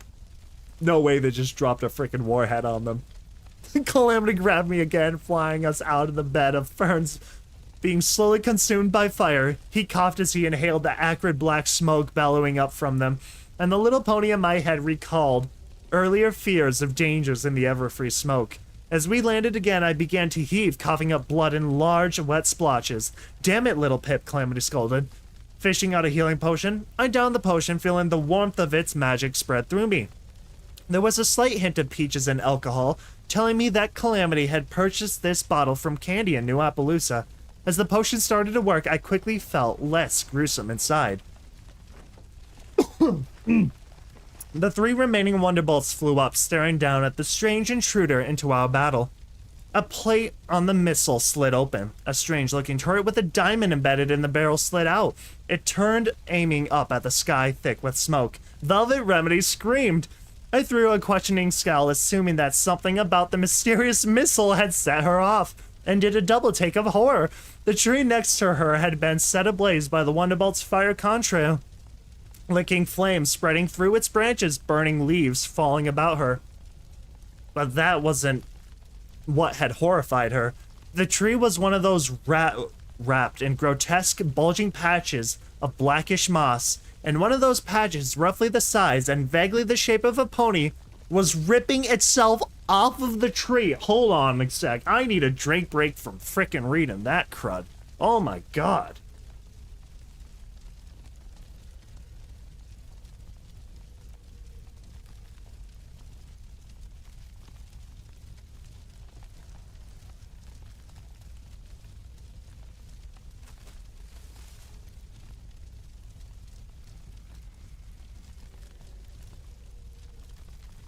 The moss creature fell to all fours, looking even more pony-like, but the way it moved, twisted and boneless, was something from it. Dude, is this secretly Story of the Blanks Part 2? At first I hoped it was just fleeing the fire, but out of the corner of my eye, I saw more dark, misshapen forms pulling themselves from the trees. Oh god. Calamity drew the magical energy rifle and fired several bursts into a moss creature as it lumbered towards Velvet Remedy. The creature incinerated colorfully. A clicking wine, whatever. Wine, I don't know, sounded from the missile, and the turret's diamond began to glow, projecting the image of a huge cybernetic red eye against the smoke. The eye jerked back and forth, seeming to watch us. We all heard Red Eye's voice. Congratulations, Wonderbolts, on an excellent strategy, Red Eye said amiably. Oh yeah, one of the Wonderbolts dog bucks deadpanned. This ain't supervillainy at all. Red Eye to the rescue, Calamity whispered to me as burning leaf drifted past us. Red Eye continued, his voice never staying from a pleasant, controversial tone, conversational. As if we were sharing tales over tea and apple slices. Unfortunately, too good. I'm bored, and frankly, I have my own plans for the little unicorn you are tracking. Fuck. So I decided to even up the playing field a bit. The missile lit out a pulse, and my EFS alerted me that the Hellhound Control broadcast had just been silenced. The Wonderbolt stared from the Red Eye in the sky and the missile and back. Dude, Red Eye's a freaking missile! The fiery maned Cloud White Mare shouted, Jet's not here. Situation's changed. Tactical retreat. The Wonderbolts began to fly upwards. Oh, I wouldn't do that if I were you, Red Eye said calmly. The Wonderbolts stopping as if something had them by the trails. First rule, no flying. First rule, Wonderbolt Buck asked. Fuck that, the fiery main mare retorted before flapping her wings and shooting up through the smoke, right through the projected Red Eye, in a burst of speed. The other Wonderbolts waited a heartbeat. The moss monsters beginning to move towards us in twisted, jerking steps. The Wonderbolt's leading mare plunged back down through the smoke, driven downward by a dark green alicorn who slammed her into the ground hard enough to knock her unconscious. Dude, the Hulk? What's the Hulk doing up there? Oh, wait a frickin' minute. Did Red Eye become a hive mind? Oh, God. It's either that or he's recruiting alicorns now. Calamity spun, firing on a moss monster that was getting alarmingly close. It turned to ash in a flash of magical energy. More green alicorns flew down through the smoke, landing in the forest around us. A shimmering red alicorn. That's different.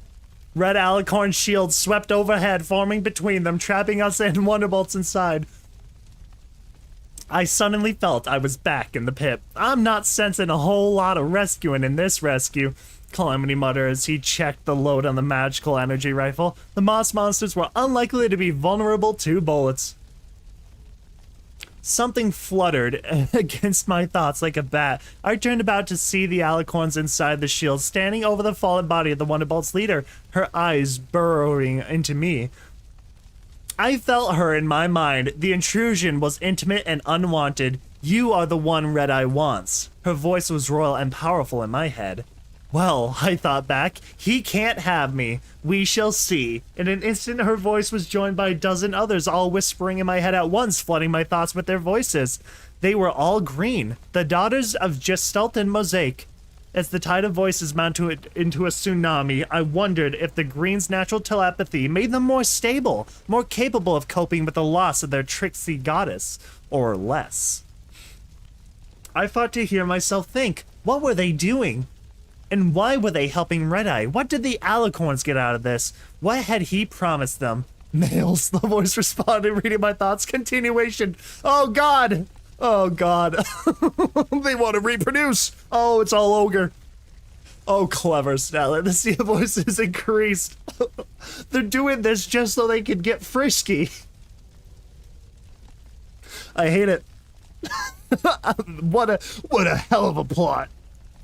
The sea of voices increased, not just dozens, scores. Red Eye had coaxed almost half of the green alicorns to serve him in exchange for the male alicorns who would create as their new god. And most of them were here in the ever-free forest at the cathedral. I heard Calamity fire the magical rifle again. But I wasn't seeing them. I was getting flashes of what they were seeing. Muddled glimpses inside the stone walls of Red Eye's fortresses, all overlapping, too chaotic to make sense of. Velvet Remedy had moved up to us. No. She said something about Zenith, but I didn't catch it. The minds of the alicorns pressing against my brain were making it hard to keep connected with the real world in front of me. Above us, the Wonderbolts were circling the top of the shield, flying faster and faster, their thundercloud contrails spinning the spirals behind them as they drew closer with each pass. Above them, Red Eye's red eye shifted back and forth across the clouds of smoke, watching the show. The flood of other thought was becoming overwhelming. Then suddenly it focused. Float out your gun, the voices demanded in unison. I found myself levitating Lil Macintosh. It was a simple request, after all, and all I really wanted to. The voices in my head told me so. Aim at the unicorn. Wait. Oh, wait, what? Okay, what? Wait, Velvet? No. But the pressure on my mind was like a physical force. The weight of several dozen alicorns pushed me to swing the barrel of Little Macintosh towards Velvet. Aim at the unicorn. I fought back the revolver, shaking in the air as I tried to assert my own will, but the alicorns were determined to consume my will, submerge it in their own until I was cut off from it completely. In my head, my little pony was fighting a losing battle as dozens of little alicorns swarmed her, piling up around her like a mountain. Little Macintosh swiveled in the air, its barrel pointed at Velvet Remedy's skull. Little Pip, Velvet Remedy asked timidly, finally seeing the gun floating in the sheath of my magic, shrinking back from little Macintosh. Why are you... Kill the unicorn. Overhead, the Wonderbolts suddenly angled towards each other. They expertly missed colliding into three cells. The contrails crossing at a focal point perfectly centered above the missiles, releasing the star-shaped explosion of electrical energy. Red Eye's projector went dead, his eye disappearing from the sky. At the same moment, my eyes forward sparkle collapsed, my pip-leg spell matrix crashing. Be awesome. Kill the unicorn. My little pony was buried under a rising hill of little alicorns crushing her, stealing her breath, but they weren't the only thoughts pressing on my mind. Be strong, be unwavering, be smart. This wasn't the first time I had felt the influence of outside entities, the Black Book, the statuettes, but whether those outside thoughts bore good intentions or ill, I never let them control me. Influence, yes, but I never lost myself to them. Kill the unicorn.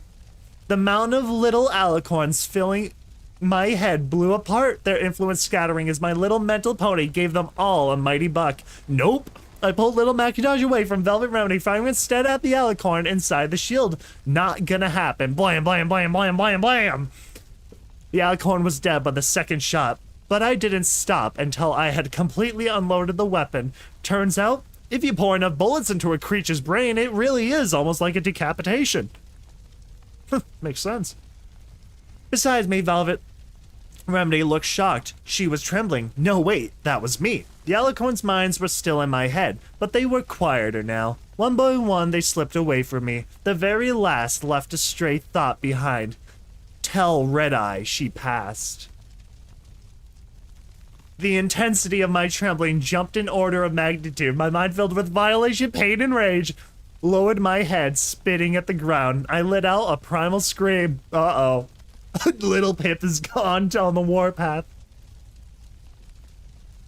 Movement above caught my eye. Velvet had found Zenith near the edge of the shield, and the three of us had made our way to her before I had buckled from heat exhaustion. The others weren't doing much better. Velvet had given me the last of her water after pouring most of it gently into Zenith's mouth. I had taken it without argument, but I was regretting it now. I looked up to see Reggie pounding against the alicorn shield. She'd recovered, but was trapped inside. Reggie, you're okay, Calamity shouted up to her. His voice cracked and rasping. Most of the trees inside the shield were burning now. The Wonderbolts had rebreathers in their armor, but we were dying of smoke inhalation. Of course, she called back. I carry plenty of healing potions. I'm not an idiot. Yeah, what kind of morons would wander the wasteland without each having their own load of them? Before the Griffin could say anything else that made me question my intelligence, I directed her to start killing the statuesque alicorn sitting just outside the shield. And be careful, Calamity warned between fits of coughing. When the shield goes down, this fire... He collapsed in a hacking fit that sounded like he was trying to get rid of his lungs through his muzzle. Reggie nodded sagely and flew off. Life Bloom had crept over the unconscious leader of the Wonderbolts, shoving the still bleeding corpse of the alicorn off of her. Womp! The blue armored form of Wonderbolt dropped out of the curling smoke in front of us. I recognized her rust-colored mane and red-coated snout, the Wonderbolt's heavy gunner. I swung little Macintosh towards her, trying to focus through the smoke stinging my eyes, trying to remember if I had reloaded or not. Damn it, this is just too easy, she said casually, battling little Macintosh out of my telekinetic grasp with her wing. Dark, shifting shapes moved out of the smoke, shambling towards her. Look out, Calamity rasped as the moss monsters closed in on the Wonderbolt. The Wonderbolt's heavy gunner turned spraying pink energy across the black moss creatures, dissolving two of them in flashes of pink ash. The third was a giant shadow towering over her. A splash of icy horror trickled down my spine as I realized the moss monster was vaguely manticore-shaped. These plant things had once been living beasts, many of them ponies. This black moss infected them somehow, consumed them, became them. That is horrifying. The Wonderbolt dodged as the moss monster lashed out at her with what had once been a manticore scorpion-like tail. It was aiming for her head, trying to get inside the narrow split in her helmet, which her mane flowed through. Dude, this is, like, very much, like, giving me Story of the Blanks energy. hold the fungal infection. The Wonderbolt dodged as the moss monster lashed out at her. Oh, I already read that. The rust main mare opened fire, spraying the moss manticore with pink light. Parts of the creature dissolved in flash of ash, but this one wouldn't die so easily. The moss manticore slashed out with startlingly, I don't know, alacrity, raking claw-like appendages against her armor, trying to rip off her visor and get at her eyes. The Wonderbolt staggered, blocking the blows with her wings, keeping the creature off of her face. She fired again, a few beams of pink lancing out before her weapons run dry. The moss manticore exploded into green flame.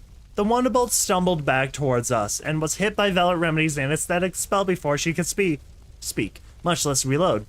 She collapsed in front of the burning monster. A gaping pit opened in the black moss where the manticore's mouth should be, and it screamed silently, green fire burning up through the holes to consume its mockery of a head. That is horrifying. Pyrolite landed on Velvet Remedy's head, looking particularly proud of herself. Sorry about that, Velvet apologized to the downed Pegasus. Beyond us, Light Bloom was getting back to his hooves. He wobbled slightly, the toll taken by the memory spell mixing with the heat and the smoke. The Twilight Society unicorn stumbled away from the Wonderbolt and towards a patch of ferns, looking like he was about to pass out. A bulb-headed stalk rose out of the ferns as he reached them, spraying its cloud of spores directly into the unicorn's face. I cried out in alarm, the screams tearing at my throat, but the sound was lost in the sudden conflagration as the alicorn shield dropped and the fires started by skydives. Flaming contrail exploded outward to greet the fresher air.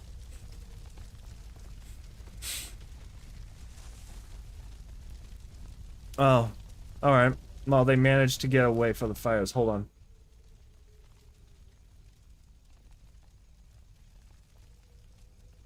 But there's something like... Turn that up. And just leave the fires subtly in the background. Night was falling in the Everfree Forest. We had managed to put at least a mile or two between ourselves and the fires. There was a hellish orange glow in the broiling sky above. The world below became all shadows against deeper darkness. Only the light of our horns, Velvet Remedy's and mine, were truly lighting our way. Life Bloom doubled over again. Retching bile and filth poured out of his mouth and nose. He had cast a purging spell on himself, trying to get rid of all the spores before they could settle in and begin to slowly kill him. The effects were extremely unpleasant and debilitating, but still far better than the alternative. We pushed through the forest. I floated, Zenth next to me. Velvet Remedy was levitating the wounded albino hellhound. The monster had passed out, and Velvet had simply insisted, if we leave him, he'll burn alive.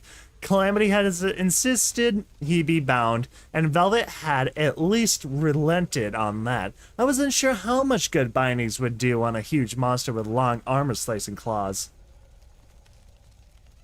They are all so screwed up. They are all damaged beyond belief. Everyone got screwed over so badly just by walking in this place. We had managed to pull off the Calamity's plan with 3 of the Wonderbolts. Jet, Skydive, and Strafewise, their heavy gunner. None of them had joined up with us, although Strafewise at least admitted it was a lot to take in and a lot to think about before she and Skydive left us. If there was a truce, it was unspoken. The Wonderbolts, 2 bucks, lens flare, and gut shot were unaccounted for. From what little I knew of each of them, I doubted Calamity's memories would be enough to alter either of their minds. Lens flare was his eldest brother's friend and lover. The buck had yet to engage us directly. Gutshot, on the other hoof. Whoa, Calamity whistled, pulling me out of my reverie. Ahead of us, the Everfree Forest was filled with beautiful plants which glowed a bioluminescent green. Don't touch it! Pyrelight flew ahead, dancing amongst the plants, singing merrily. They grew along vines that wrapped around the trees and snaked across the forest floor. Yes, Velvet chuckled to the Balefire Phoenix as Pyrelight swooped back to her, one of the flowers tucked into her feathers by the stem. It does go nicely with your plumage, I don't know. What do you figure they are? Calamity asked as he flew cautiously into the area. Think they're safe? Personally, I wasn't ready to count anything in the Everfree Forest as safe. Safer, maybe, Reggie commented. I'll tell you what I ain't seeing. Little vines of blue evil. That's cause the hellhound rasped, startling us enough that Velvet's magic imploded. Dropping him, he landed on the soft grass without a grunt. Phantasmal flowers are deadly to killing joke. Dude, I'm sorry, did they just unlock Hellhound Companion? Deadly how? Lightbloom asked. The only one of us not focused entirely on the fact that a member of a race of vicious pony slayers had just woken up in Owl Mists. I didn't want to have a conversation with this monster. The little pony in my head was screaming at me to launch it to the moon, or at least as high as I set those of its kind who murdered Steelhoos. Feed off the same psychotic energy, think, the hellhound said, then barked as Calamity immediately retreated from the flowers. They're harmless. 2 dogs and ponies. I mean, to kill and joke, they're like weeds in the worst way. We looked at each other. Reggie finally shrugged. Well, if you're willing to take the word of one-legged slice and dice. Without further words, she flew into the gently glowing stretch of the Everfree Forest. Velvet Remedy wrapped her magic around the hellhound again, lifting him up. Velvet? Calamity asked, wondering just what she was doing. I can see not leaving him in the middle of the fire, but why don't we leave him here? Velvet gave Calamity a honey-sweet smile, which she slowly turned on the hellhound as she spoke, because we should leave him someplace safe. And if those flowers is as safe as he says, he won't mind coming with us.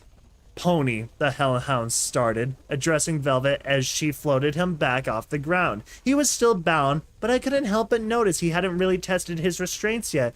Hell, he hadn't even tried. Why save me?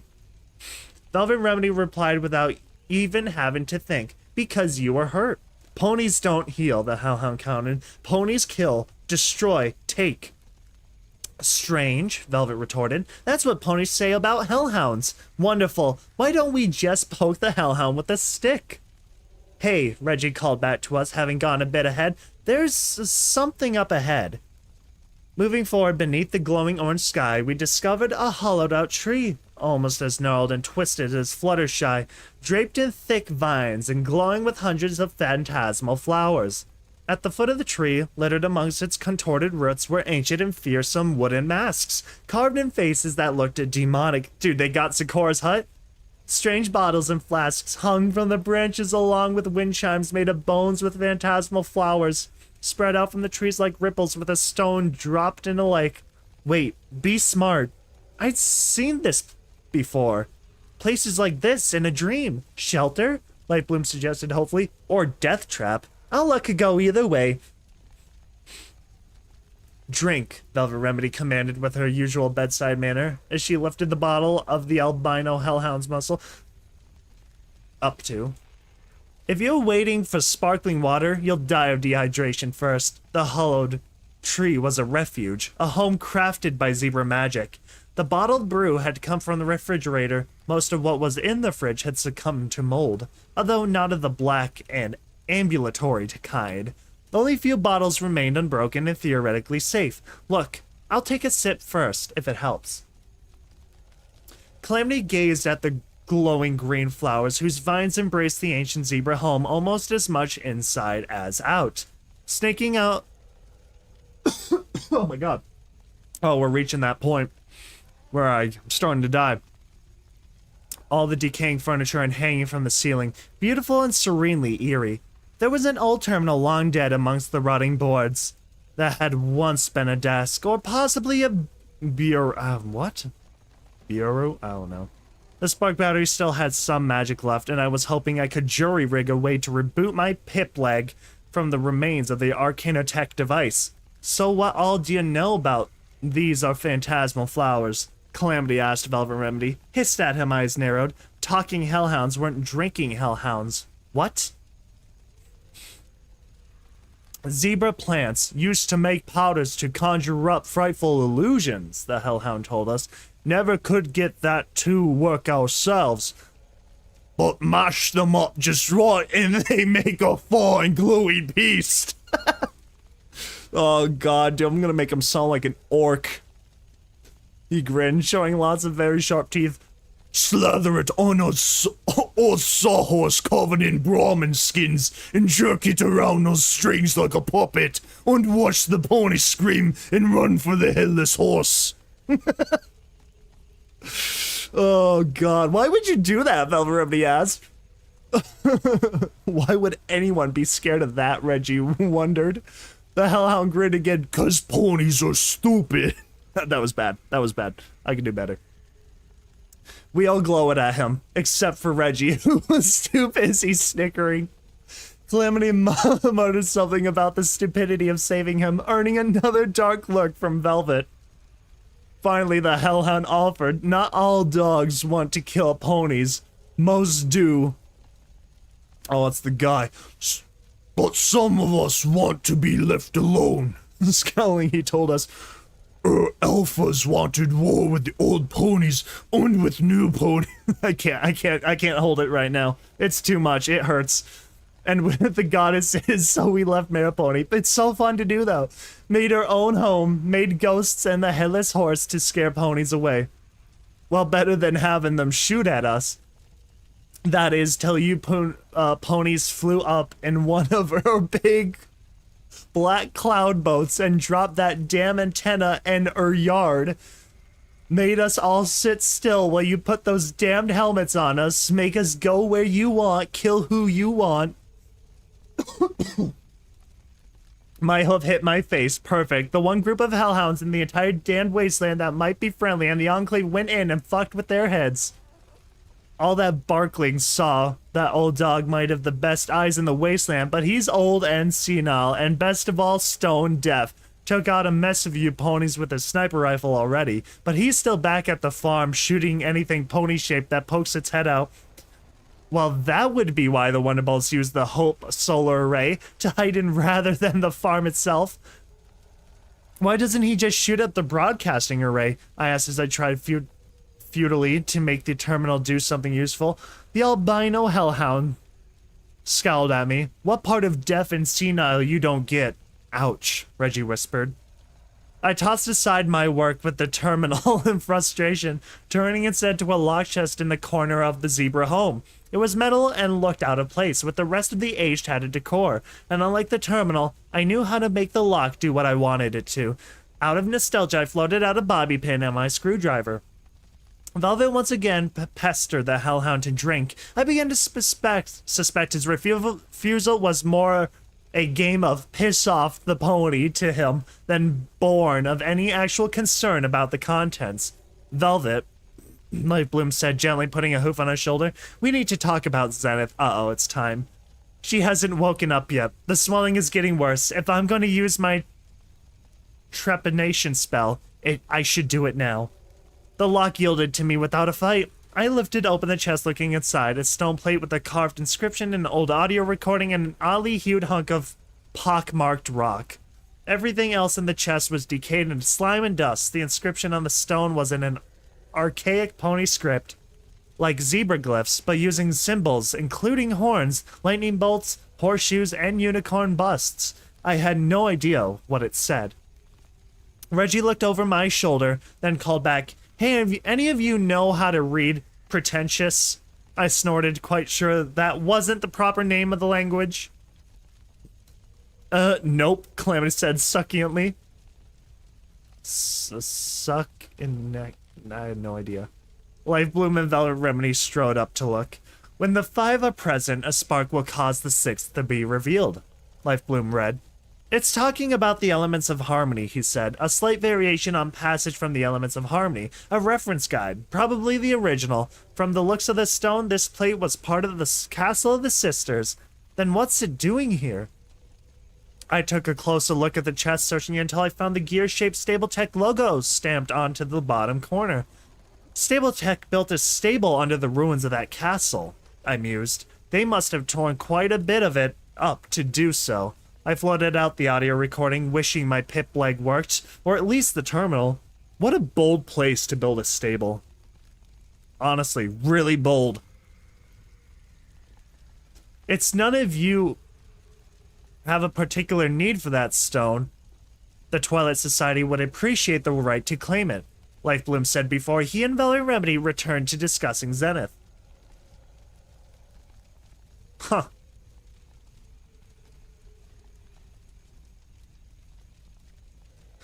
Poofed, Reggie. Piffed. What would I want with a dumb rock? Too bad there isn't an element of snarkiness, the loaded pony in my head snarked back. I prefer decorations, and I can read myself, Calamity said, flying away to one of the windows. The memory that had slipped from my mental grasp earlier returned to the dance in front of me. Velvet, I spun to face her. I think. I paused. Better slow down. This is by no means a sure thing. I believe there might, and I stress might, be a way to save Fluttershy. The beautiful unicorn mare's eyes opened wide, glistening with eager hope. How? She asked, followed promptly by, can we do it now? There's a book I read, Supernaturals. It's full of old remedies, one of which is to reverse the transformations caused by something called Poison Joke. I said carefully. I still have the book, back at Junction R7. Velvet Remedy's smiled, but I was already having serious doubts. And you think that will turn Fluttershy back into a pony? I admitted. I was sure that Killing Joke was a mutated vicious cousin of the plant described in Supernaturals. But they were vastly different, even in their magical touch. The book said the transformations caused by Poison Joke occurred overnight, but Killing Joke inflicted its cruelty instantly. In the very least, it was far more potent magic. Not as it is, but I think the recipe is the starting point for creating a cure. Velvet Remedy nodded, looking grimly, determined, but still hopeful. And if it could? Was this really a good idea? What if the cure turned Fluttershy back into a 2-century-year-old pony? And even if she was restored physically to her prime, was there any chance her sanity would be intact? I reluctantly voiced my concerns to Velvet Remedy, only to be surprised by her resolve. If that is the case, then I will do what Fluttershy needs me to, Velvet Remedy stated flatly. But one way or another, her torture ends. The room fell quiet. A realization passed over Velvet's face. She turned to Lifebloom. Now, it's not just my friend's life you hold in your horn, but the life of one of the greatest ponies too. She bit her lower lip. Zenith is the only one who knows enough about herbs and alchemy and magical plants to know how to create a new recipe from Little Pip's old one. Do what you have to do, and may the goddess's hooves guide you. Having said those words, Velvet Remedy slowly walked over towards where Calamity was standing, watching her. Her last steps faltered, and he moved to support her, holding her close. Calamity nuzzled the weary unicorn lovingly, then turned to stare out the window at this eerily beautiful patch of the ever-free forest. His expression slowly hardened. Folks, you better have a look at this. That does not sound good. And wow. Things are about to go down! I bet Red Eye's troops had probably surrounded where they were staying at. Oh, god dang it, 31,000 words! Oh! Agony! Agony and pain and death. That's how I feel anytime I see something higher than 20k words. Oh well. We're almost there. By the end of this week, I'll have voices of a god dang... I don't know, I was gonna say something, like an angel or something, but I don't think that was the right word choice. Gosh. The stuff is about to get serious. I don't know what's foreshadowing. The forest is on fire. Everything is in hell. Nothing is good. Everyone's bleeding. Everyone's losing limbs. Burning. Fire. Everyone's very hot with the fires. The blisters are real. God, the blisters. Little Pip got burned. Cutie Mark Wise. Calamity got burned. I'm honestly amazed Zenith didn't get killed by literally anything else. Pyrelight got stoned. Then I think that got fixed, though. We haven't been addressed to Pyrelight in a while. But yeah, I'm done. My voice hurts. I'm tired.